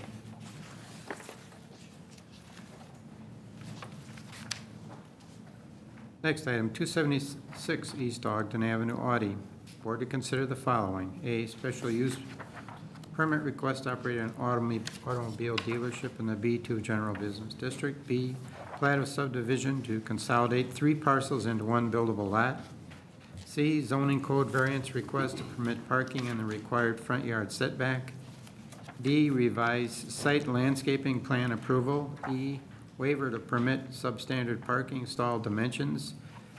F, waiver of the 4-foot tall parking lot fencing requirement. And G, waiver of the 4-foot wide planting strip requirement for portions of the development. And H, waiver from the full masonry requirement for commercial structures. Good evening, I'm Tom McKay with Seton Engineering, and also, like Pat, we're representing AutoNation, a piece down the street. We came to you last year with a service bay addition at this end. Since then, AutoNation has purchased the corner lot, which was Emmy's at one time, and has decided to make the showroom in the front bigger as well, with a little canopy for customer service in the rear. So the project we brought to you last year has now expanded.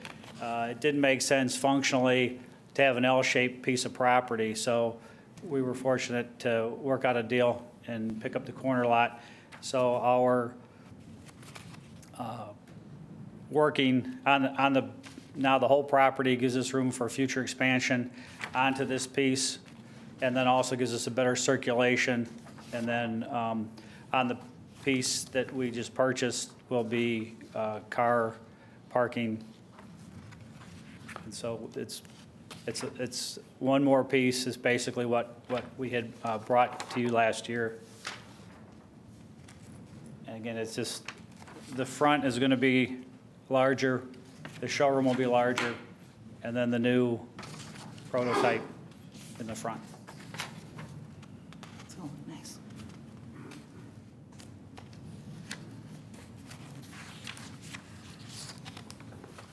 Do we have any input from staff on this, regarding this request?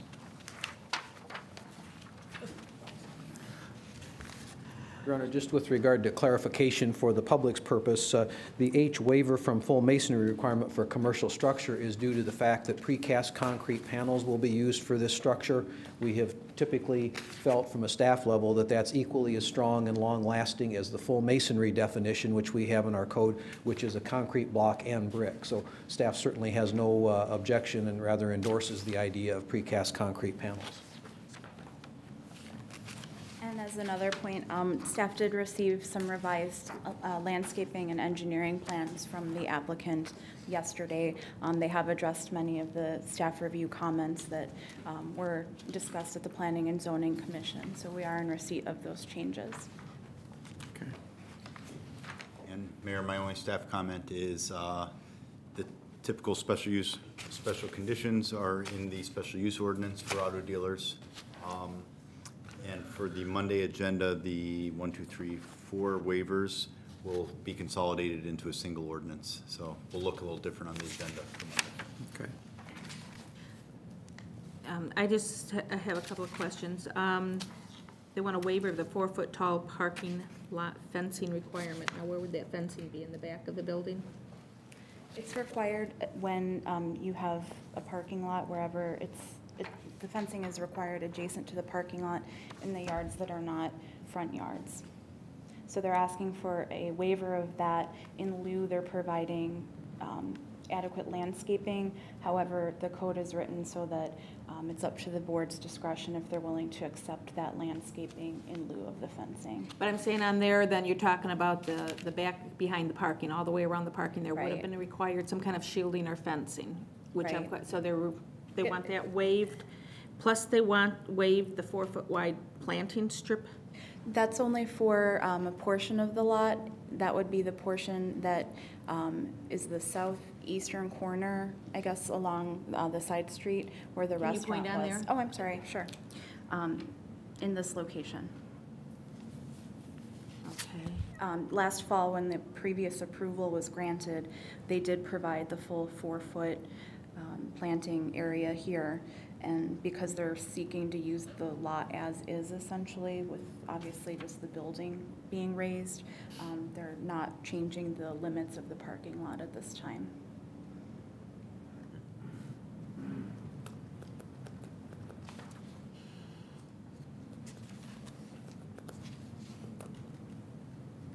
And that's the side that backs on to Blackhawk, right? Correct. So there'll be no landscaping, no grass, nothing? Well, there's a small median area, but it's... So there will be a little something? It's very minor, yeah. Okay. But it's not going to be just all concrete or blacktop then? There'll be a little something. Are they going to do similar here where they'll have little islands with... Right, the landscape plan that you have in your packets does have landscaped islands. The islands are a part of our screening requirement. So there'll be something in there, green and colorful, not just... Okay. Now, it doesn't... Are they going to be able to get... I can't tell the way that is. Are they going to be able to get from the east side to the west side or behind without having to exit? No. There's a straight line. You're going to have to, this is going to be locked in. To access, to get out of this parking lot, there's an entrance here, but to get around to the back, this is all fenced now. So to get around the back, you'd come through the lot and you have to go Okay, you around the can back. go through the front without getting on Ogden. Correct. Okay, that's what I want to make sure. And that was one of the reasons we didn't have the 4 feet in front. If we had to push that, if we had to push this parking back, then it wouldn't line up with the drive that's existing. We couldn't get cars to stay on the property. They'd have to go out on Ogden and come back. Okay. Now, how about to the side? Because it almost looks like to this corner that you can't get through to get to the back. What is this blockage here? That's the currently this is the layout because they've got the property next door. There's a wide drive, a shared drive there. So right now the cars, when they come in, you can see the drives over here. Okay. The cars come in and they go around the back now. We're not changing the parking. In this configuration is not changing. We're just adding a couple of handicap Okay, spots. so technically they're going to kind of go off onto the other property to get to the back of that one then? Right, Okay. it's a shared drive and it's about double what you see there. Okay. Thank you. That helps.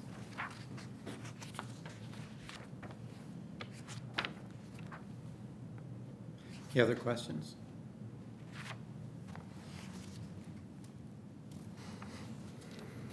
Should be another nice addition for our car dealers, so they'll be able to have more cars on display and sell more cars, hopefully, and bring more sales tax to the village of Westmont. Looks very nice. Okay, any other questions? There being no other questions, thank you for coming in. It'll be on our agenda for Monday.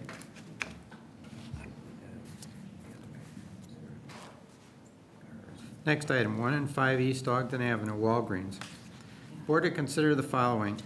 Special use permit, request for drive-through pharmacy window, plat of subdivision to consolidate 3 parcels into 1 buildable lot, zoning code variance, request to permit parking and supplemental front yard setback, zoning code variance, request to allow more than 2 identification signs on a corner lot, E, zoning code variance request to increase the maximum gross square footage of signage. E, site and landscaping plan review.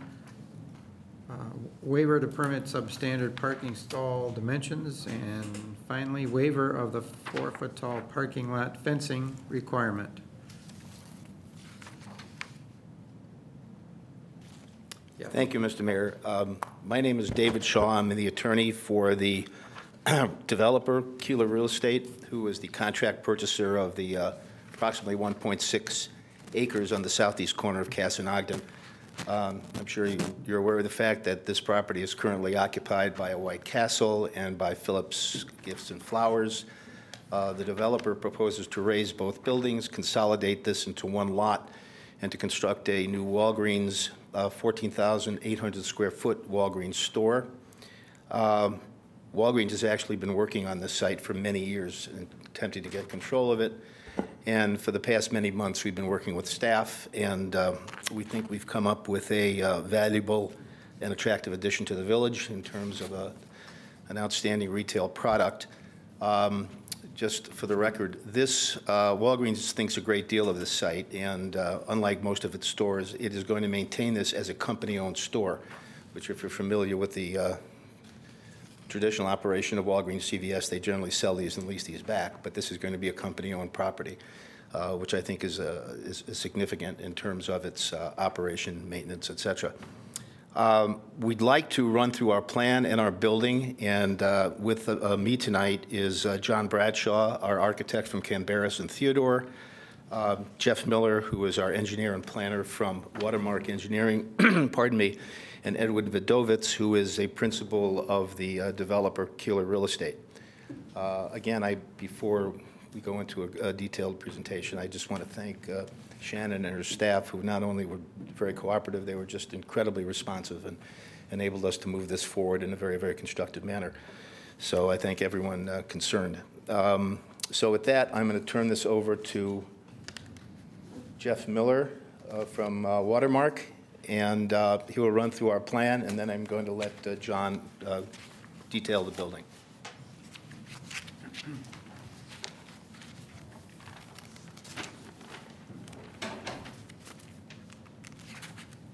My name is Jeff Miller with Watermark Engineering. I am the engineer and planner and landscape designer on this project. And I'd just like to briefly go over some of the things that you have in your packet, but just to give you the lay of the land, this is the survey that shows the existing conditions there today. Ogden there is on the top, and then Cass, kind of hard to do with that, not looking. Cass is on the west side here. That's the existing White Castle, and that's the existing Phillips building here. And then there's the Quiznos and the nail salon in there as well. Notable is that White Castle has a drive-through for the fast food, and Quiznos has a drive-through on the Phillips building. So there are two existing drive-throughs on this property. There are 3 parcels. The White Castle parcel, the rear parcel of the Phillips, and then the front parcel of the Phillips. We are proposing to consolidate all of those for our one use, one building. So we're going to consolidate not only 3 lots to 1, 2 buildings to 1, 2 drive-throughs to 1, and 6 existing driveways to 2, and 3 existing street signs to 2, and so in consolidating everything, we're going to have 1 building that's going to be set back off the property. So I'll just switch to this plan, which gives you our proposed plan. Again, Ogden on the top there to the north, and Cass on the west. The Walgreens building would sit here, as Dave said, 14,820 square feet. Whereas the existing buildings are approximately 32 feet off the property, off the street.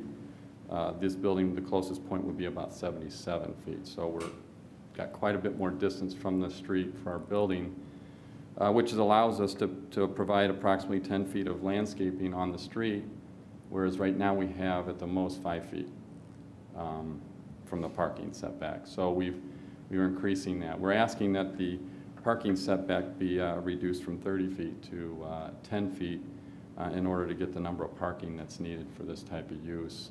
Typically, it's also in the front of the building, and the front door, the only patron ingress-egress is right here in the front corner.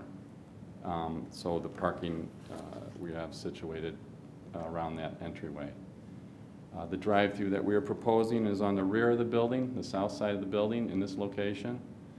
and the stacking then would occur behind here. We're showing that we physically have 6 vehicles that can stack. If you're familiar with a pharmacy type use drive-through, you don't normally see that many cars stacked in a pharmacy, not like you would for a food type use. And typically you see then 3 or 4 range before somebody will say, I'm not going to wait, I'm going to go inside. This is drop off and pick up only. You can't order other merchandise at this window. The drive-through is at the rear of the building, so it's protected from views on this surrounding area. And there are no existing residential areas adjacent to here. There is an existing commercial use here, which I believe is a children's academy right now, and then to the south is an existing office building. This area here is our proposed stormwater facility on the south side of the site. The heavy gray area is our truck route, so that our trucks don't interact with the public and the pedestrians. We keep them away from that activity, and it's all one way from this point, the southwest corner of the building, counterclockwise to the northeast corner of the building. These are all one way, as you can see by the arrows on the plan there, just to keep the deliveries, the drive-through, and everything behind the building very concise and clean and safe. We are proposing a fence, a chain link fence around the detention facility from a security and liability standpoint. It's a Walgreens criteria requirement. Walgreens has a lot of criteria in there for safety on the site, ADA and parking and accessibility, as well as when there's open water or open detention facility, they want to see a chain link fence there. Our proposed landscaping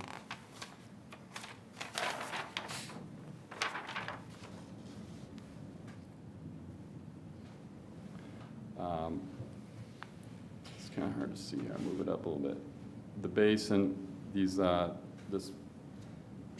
multiple shaded areas, the bottom of the basin, it's approximately 4 feet deep. No retaining walls, just sloped, so there'll be maintainable slopes. And there will be natural vegetation in that multicolored shaded area, as well as this lighter band here that goes up to the fence and then encircles around. That lighter band is the sloped area. That'll all be natural vegetation as well. The blue area here at the end is a natural sediment area that will also have emergent type plants that thrive in that kind of environment. All these are requirements of the Stormwater Ordinance, that we provide these types of plants to filter out the stormwater to provide a good water quality as it leaves the site. There is also additional detention storage provided underneath this portion of the parking lot in underground chambers, precast concrete chambers. And so we can get a little more than half the volume stored in the basin, and the other half is under the parking lot. Presently, there is surface stormwater storage on the White Castle and the Phillips lots. Those storage volumes are significantly less than what we are providing here. So we see this as a benefit to a sensitive area downstream from what we understand on the Warwick Warwick Lane drainage area. Because our stormwater exits the site at the southeast corner and heads into a storm sewer that runs along the south property line of these parcels that front Ogden and end up going to a storm sewer in Warwick. So we've worked with staff to come up with a plan that not only meets the ordinance requirements, the water quality requirements, but also will reduce the amount of water that downstream areas will see. So we see that as a plus for everybody in that case.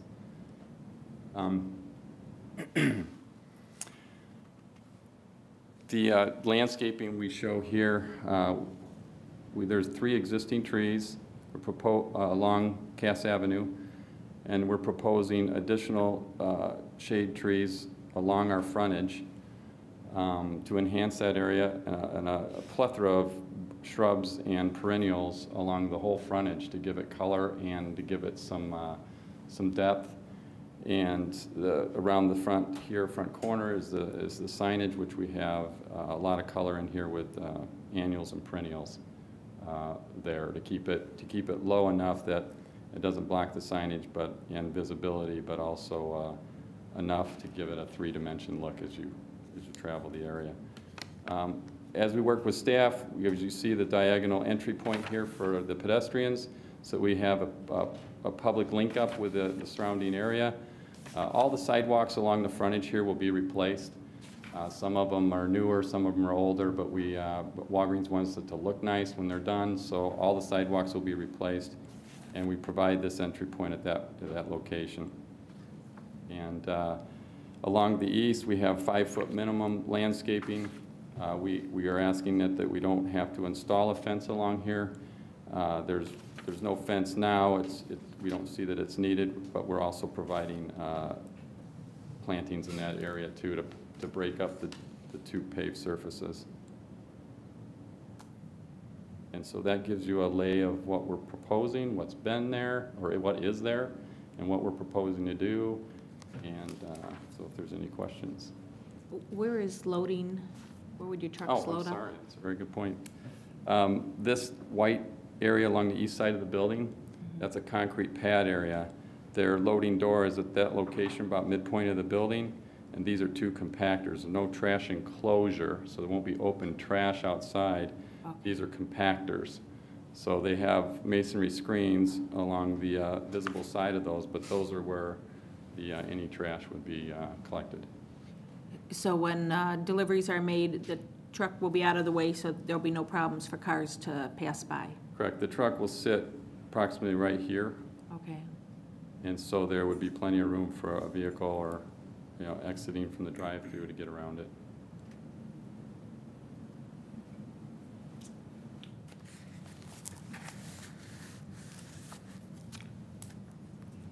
What about the physical? What is the finished product going to look like? That would be our architect. This is going to be a corporate store. What's going to make this building look any better than any of the other Walgreens? That'd be a great transition to Mr. Bradshaw here to talk about the building. Actually, get this a little bit closer for you. I'm going to set it up back there, but it gives you a little closer idea. I have a 11 by 17 that I have with me that I'm going to put on the projector, but I'll go through this in some detail so you get a better idea. It's nice.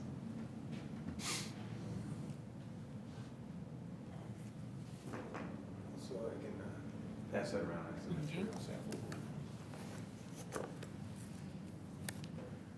Good evening. My name is John Bradshaw. I'm an architect with the firm of Cambers and Theodore in Des Plaines, Illinois. This is an exceptional Walgreens in that it is not prototypical, and I think we've been lucky to work with Shannon on this project. So we hope that we reach some consensus on its design and its look. I think we've made. I hope we've made Westmont happy with it. Walgreens is happy with the concessions that they've made. So let me give you a little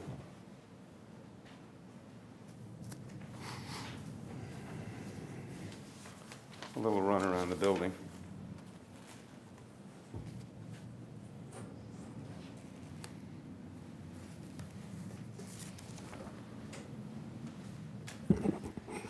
What is exceptional about this Walgreens, what separates it and gives a little more identity to the village of Westmont would be, well, we'll start with the main elevation. In this particular Walgreens, we have four-sided masonry, so there's masonry on all four sides. Walgreens has conceded to lose what was a cast stone product around the sign bands on both these elevations and has put in a brick. So in this particular case, there's two tones of brick. Again, I'll have to divert your attention to that for color, but you can see that is pretty close to the color of the brick that we'll be using. The material sample board shows you exactly. So in this elevation, they've adjusted the brick. There's actually a wainscoting, which staff had recommended, which I think actually works pretty well. So there's two tones of brick on this elevation. The lighter gray is the tan colored brick, and the darker gray is let's call it a burnt umber brick, so kind of an orangish brick. Also in this elevation, the awnings, which are typically green in a Walgreens, are in this case a bronze, dark bronze standing metal seam roof. Also, the signage in this case has been reduced to just their script sign. They've eliminated the photo and the pharmacy as well. Likewise with this elevation, if you go to the drive-through elevation, again, brick on all four sides. The drive-through roof in this case is again a dark bronze standing seam aluminum roof. And on the loading elevation, they've eliminated their cedar enclosures, and in this case have opted to go with masonry enclosures. Could you raise that a little bit on the screen so we can? Sure. Thanks.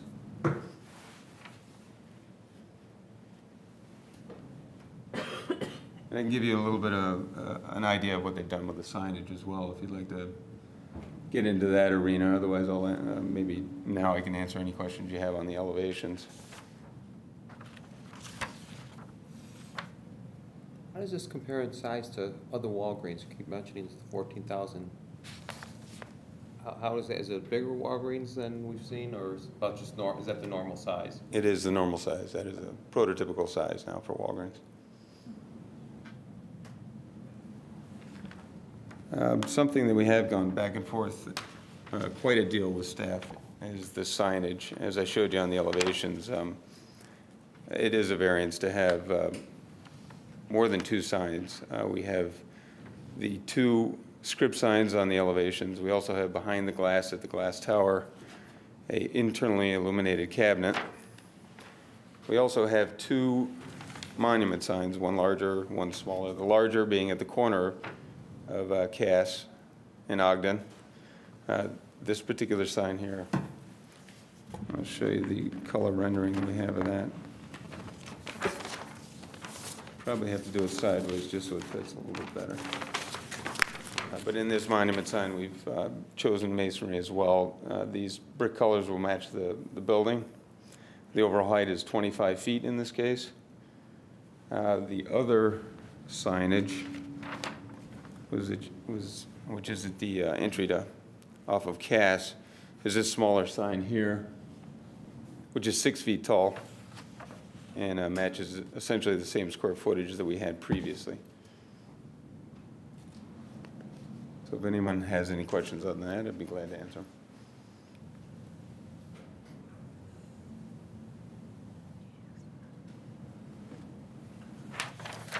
Does the signage affect the visibility of people pulling in and out of the driveway or going around the corner?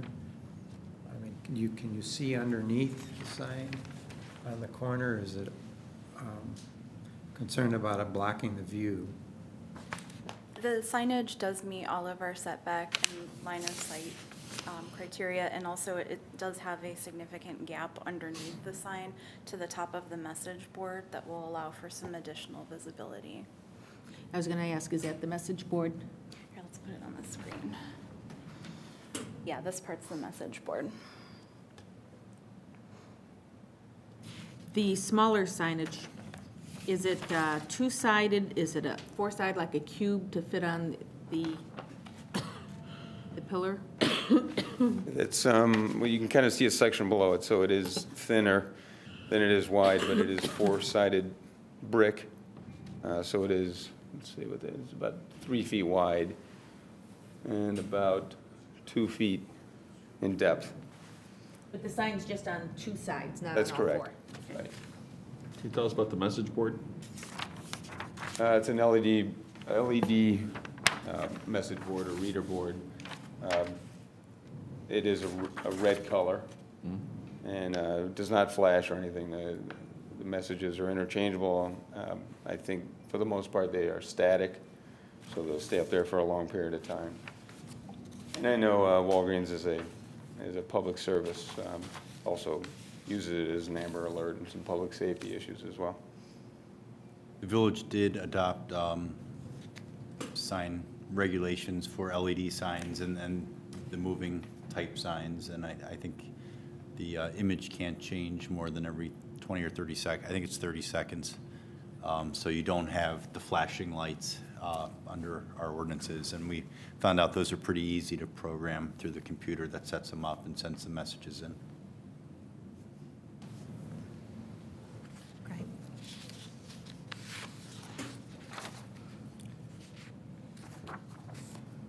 Other questions? One thing that came to mind is I think, and this isn't a flaw in the design in my opinion, but something that the Walgreens operator may see is some cut-through traffic. And traffic's backed up on Cass trying to turn right on Ogden. Cars are going to zip around where cars are queued up for the pharmacy up the side and turn right to try and beat the light and the cars aligned. And I say that only because my office building's on a corner and we see it, a similar configuration, we see it. This is actually safer because there won't be pedestrians where the cars are driving, but it's something that the operator may have to deal with. It's something a lot of corner businesses have to deal with, no matter what. Yeah. Now, I know we had a email from a resident down the street worried about the traffic coming out with the one-way in, one-way out on Ogden, cutting down our side street. What type of traffic do you expect to have in a situation like this? A lot of heavy traffic? I mean, or is it intermittent? No, generally, and I think the resident was here at the Plan Commission meeting, and that was a problem, an existing problem. Our guess is that given the nature of this business, it's probably less intense as a general rule than the two businesses that are there. I mean, for example, the drive-through at Walgreens doesn't generate anywhere near the traffic a drive-through of a fast food. And pulling out, and the hours aren't as pardon me, the traffic is spread out more generally over hours than any concentrated hours that would be for a restaurant or the existing conditions. It's a relatively benign use. It's not heavily trafficked. We anticipate, obviously, that there'll be a good volume of business, but I don't see this as being representing any significant traffic problem that you wouldn't find in any other retail operation.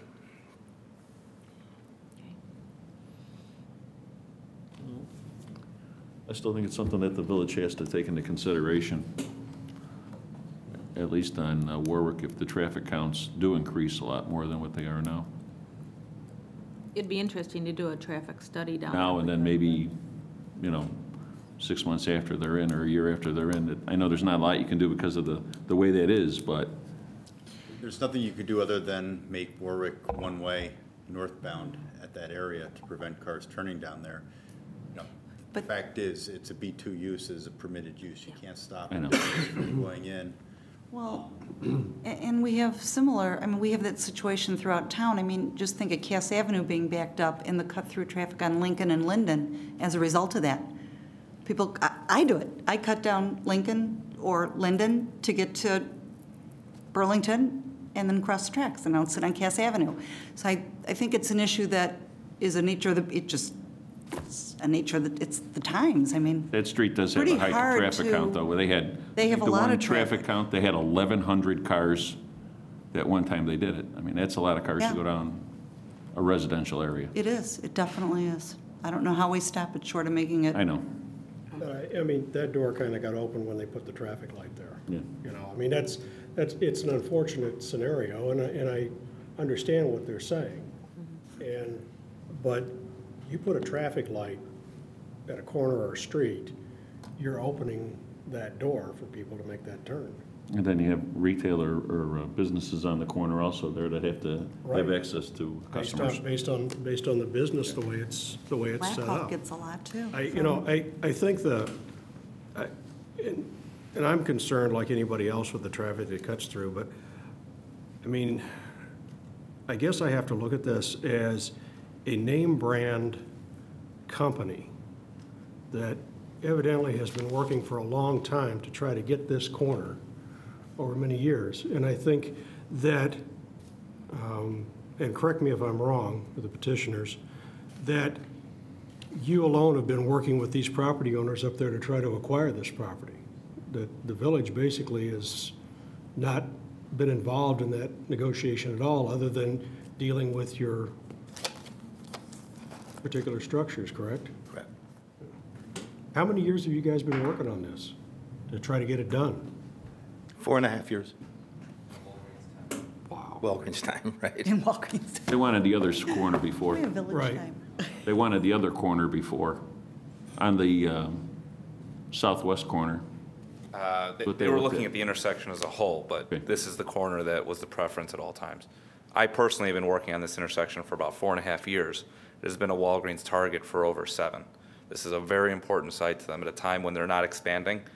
Primarily, all the new stores are getting approved at the corporate level or relocation stores. This is a rare example throughout the country where it's a net new store, because this intersection as well as this market is very important to Walgreens. Could you explain the difference between a company store and a store that is sold and leased back? Sure. A company store is a store that is actually going to be owned by the Walgreens company. A store that is sold and leased back in typical circumstances, a developer like myself, a repeat or preferred developer is what they call us, would buy the property, construct the building, and have a lease with the Walgreens company. In this situation, as I mentioned, this is a very important intersection as well as the market to Walgreens. They would like to own this store as a company. So they will own the land? They will own the land as well as the building. And how many of those do they have? I mean, what's the... It's heavily favored towards lease sites versus company-owned sites, and I don't have an exact figure for you at this time. I was just curious more than anything. I've been involved in probably 20 or 30 Walgreens developments over the past 10 years, and this is the first company-owned, true company-owned store that I've dealt with. Wow. Generally, they just packaged it, and it's part of the real estate boom, that's true, but as Edwin said, this is a site that they really want to maintain control of. Typically, there'd be a 25-year lease, and they may or may not stay, but this is an asset that they want to keep on their books. Your Honor, just one of the things that came out at the Planning and Zoning Commission hearing that we might like to reiterate for the village board's benefit.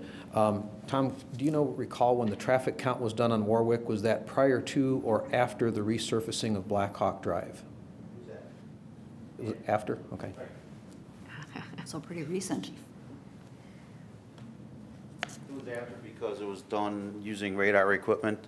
It is subject to error, double reads. The 1,100 car figure may or may not be accurate. We're not 100% sure. It just gave us an idea, but it was done afterwards. And most of the residents' complaints that we had at the time were traffic's coming out of the Jewel parking lot heading south, going south down to Naperville Road or other streets to instead of going back to Cass Avenue. It is a high traffic count that we were surprised it is higher. I'd be surprised that 1,100 figure was accurate, but yeah, I'm sure it's up there. I would think Black Hawk is high as well. Well, that was the other reason too. We waited till after the Black Hawk construction was done to see what kind of count we were getting. And Black Hawk too, we figured that now with that being a newly paved street, that also will cut down. But just watching traffic coming out of the Jewel, it's a straight shot south. Most people don't go to the right. They will, go to the right to go back to Cass Avenue. Those two shoot south to Naperville, take Naperville back, and then whichever way they're going. Mm-hmm. The 1,100 figure, is that over how long a period? Is that over? I believe that was a... how long a period of time? I want to say it was a 3-day figure. It could have been up to a week. I have to go back and look and see what the memo was. But in checking with that, because we saw that there was high, what we use is a radar device. It's one of our radar trailers, but it's also a covert device, which we just put up on a pole, which does not display a speed. Street Department has measuring devices they can put across the road, which are a lot more accurate. The trouble with the radar devices is it may lose a reading, pick it back up, and that would count as 2 cars, when in fact it's only 1 car. So it is subject to some type of error. The more definitive way would be for the Street Department to put traffic counting devices out. And now with the weather, I don't think right now is probably the best time to be doing that, but come spring or once the winter weather starts to clear up, we could probably do that. So the count that was done was with radar? Yes, ma'am. It's a radar, it's a speed trailer, it's our speed trailer radar measuring device, but it also allows us to collect statistical data as to the number of vehicles only in one direction. It won't go in both directions, only in one direction. However, it may pick up a car, lose it for whatever reason, and pick it back up. It's the same car may read twice. So it's not 100% accurate, as would be the Street Department's equipment, but it gives us an idea, an approximate idea of how much traffic is on that roadway. Your Honor, one other thing, I would defer to the Walgreens experts here today, but remember the current condition is a restaurant with a drive-through, a flower shop, a second restaurant, and a nail salon. It is entirely conceivable that the number of vehicles exiting onto Ogden Avenue that might make a right turn on Warwick could be reduced with a Walgreens store compared to the 4 existing uses that were there previously.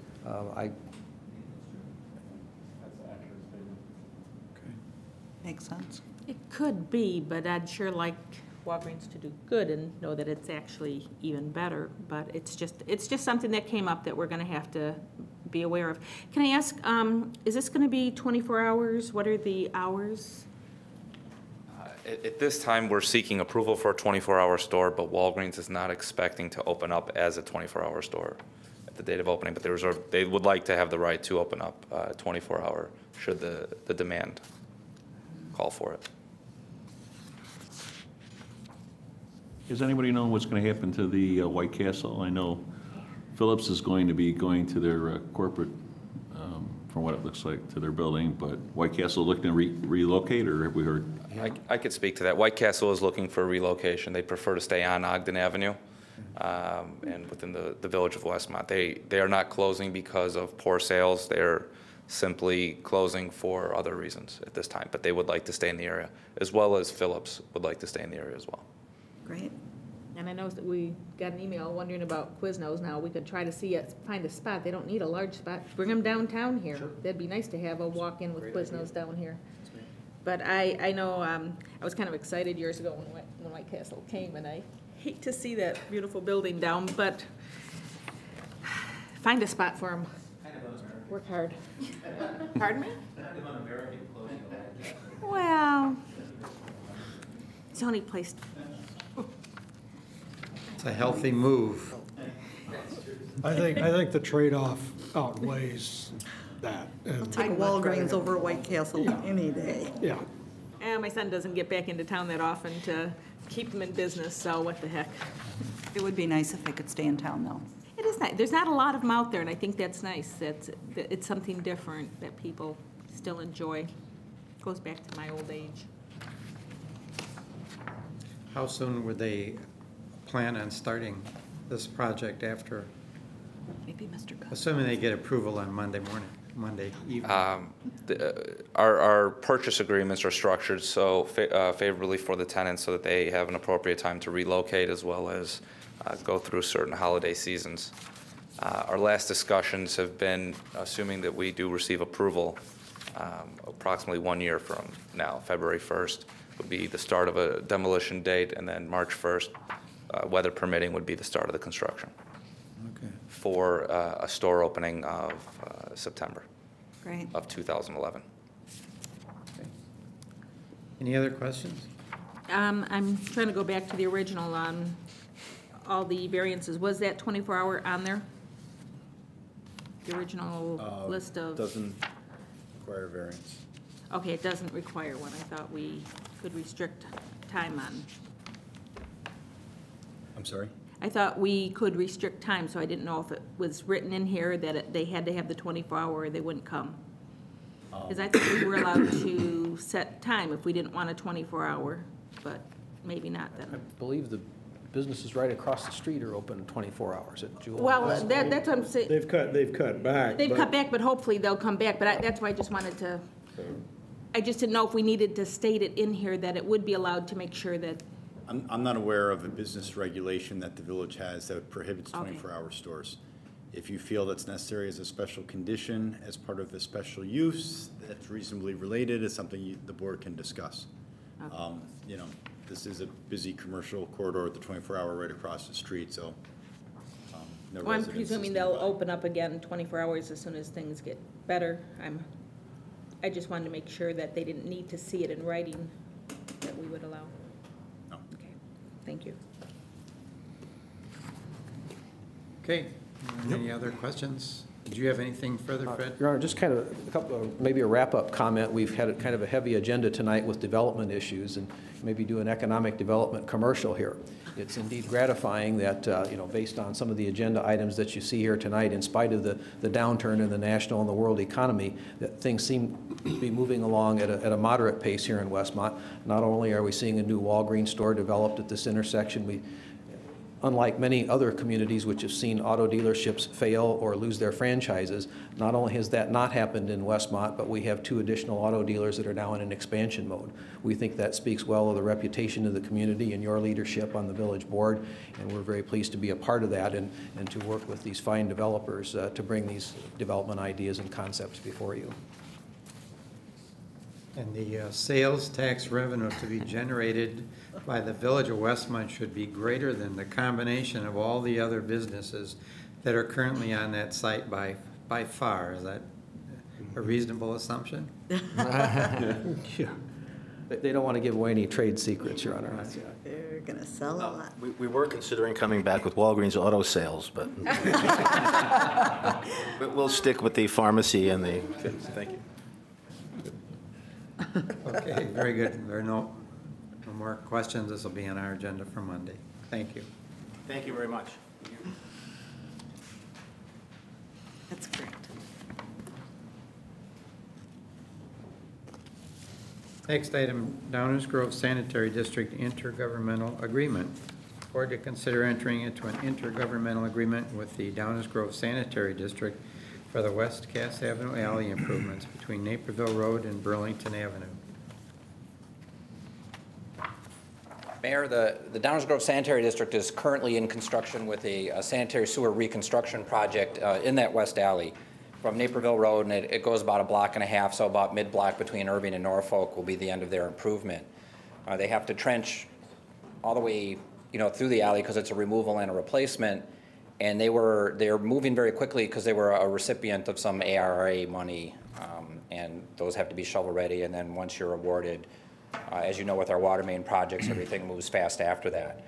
They are in construction, but given that the type of grant funding, they will trench essentially right down the center line of the alley and will restore behind themselves, but they cannot restore any more than is necessary to do the sewer improvements. So they will be reconstructing our alley pavement, except these 2 little nasty sliver strips on each side is the only thing keeping us from finishing the alley. We've been trying to do alley improvements for forever, and this is a fantastic opportunity to, when we're doing pavement restoration, we'll do the full width of the alley edge to edge and get a nice product in there, at least that long 1.5 blocks.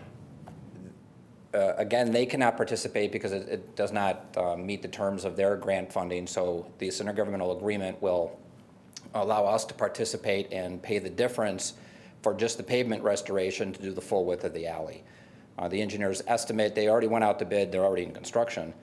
I'm doing this from memory, but it was like 18,200 or 300 in there. So the agreement is, not to exceed $19,000.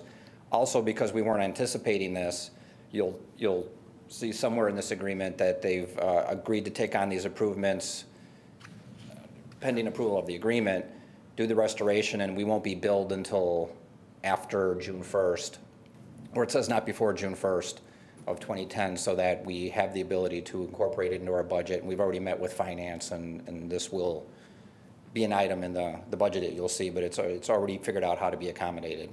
So it's a great opportunity, and I hope we can take advantage of it. That's great. Questions? Okay, thank you. Thank you. Next item. Finance ordinance number 19. Waive the reading. Request to waive the reading. Purchase orders. Questions on purchase orders? Mayor, I just want to point out one change on the purchase order list. Chief Mulhern let me know tonight that actually they have been able to reduce the amount on the first purchase order for Sarge's range service through some more investigative work with that particular vendor. So it's actually going to be reduced to $3,000, which normally it wouldn't even appear on this list at that level. So I guess this is an example of how hard our department heads work and departments work to try to keep the costs down. So I suppose we could even remove it from the agenda for Monday. It's great.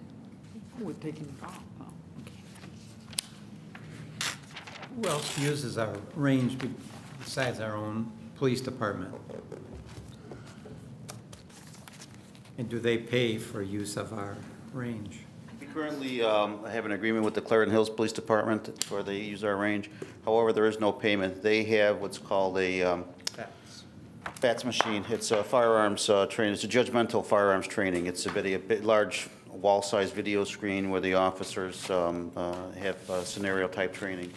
It's based in their police station, so they let us use that free of charge. So when they need to qualify with their weapons, because their range, they no longer have a range, we let them use our range. We give them storage space, equipment space, and so it's an arrangement. They don't charge us for using their the high-tech equipment. We don't charge them for our range.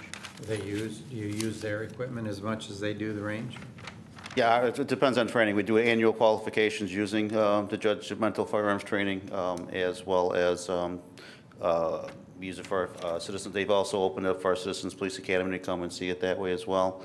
It used to be portable where we could bring it over and use it more often. However, they requested to permanently mount it. It's less wear and tear on their equipment, so we go there as well. It's a very good arrangement, and it's been working well for us for both agencies. Do you ever consider using range training for village officials to keep their skills? You're more than welcome, and if you want, we can have a special range night on the range for the live firearms, and we can arrangements to take you to Clarendon Hills and see how you do. We'll turn the scoring machine off for you guys, though. We'll do that. Very good. Thank you, Tim. Very good. Is there anything else to come before the board this evening? If not, I would entertain a motion to adjourn. So moved by Scott. Second, Seneca. Roll call. Trustee Scott. Yes. Trustee Forsley. Yes. Trustee Seneca. Yes. Trustee Klebanow. Yes. Trustee Fleming. Thank you. This meeting is adjourned.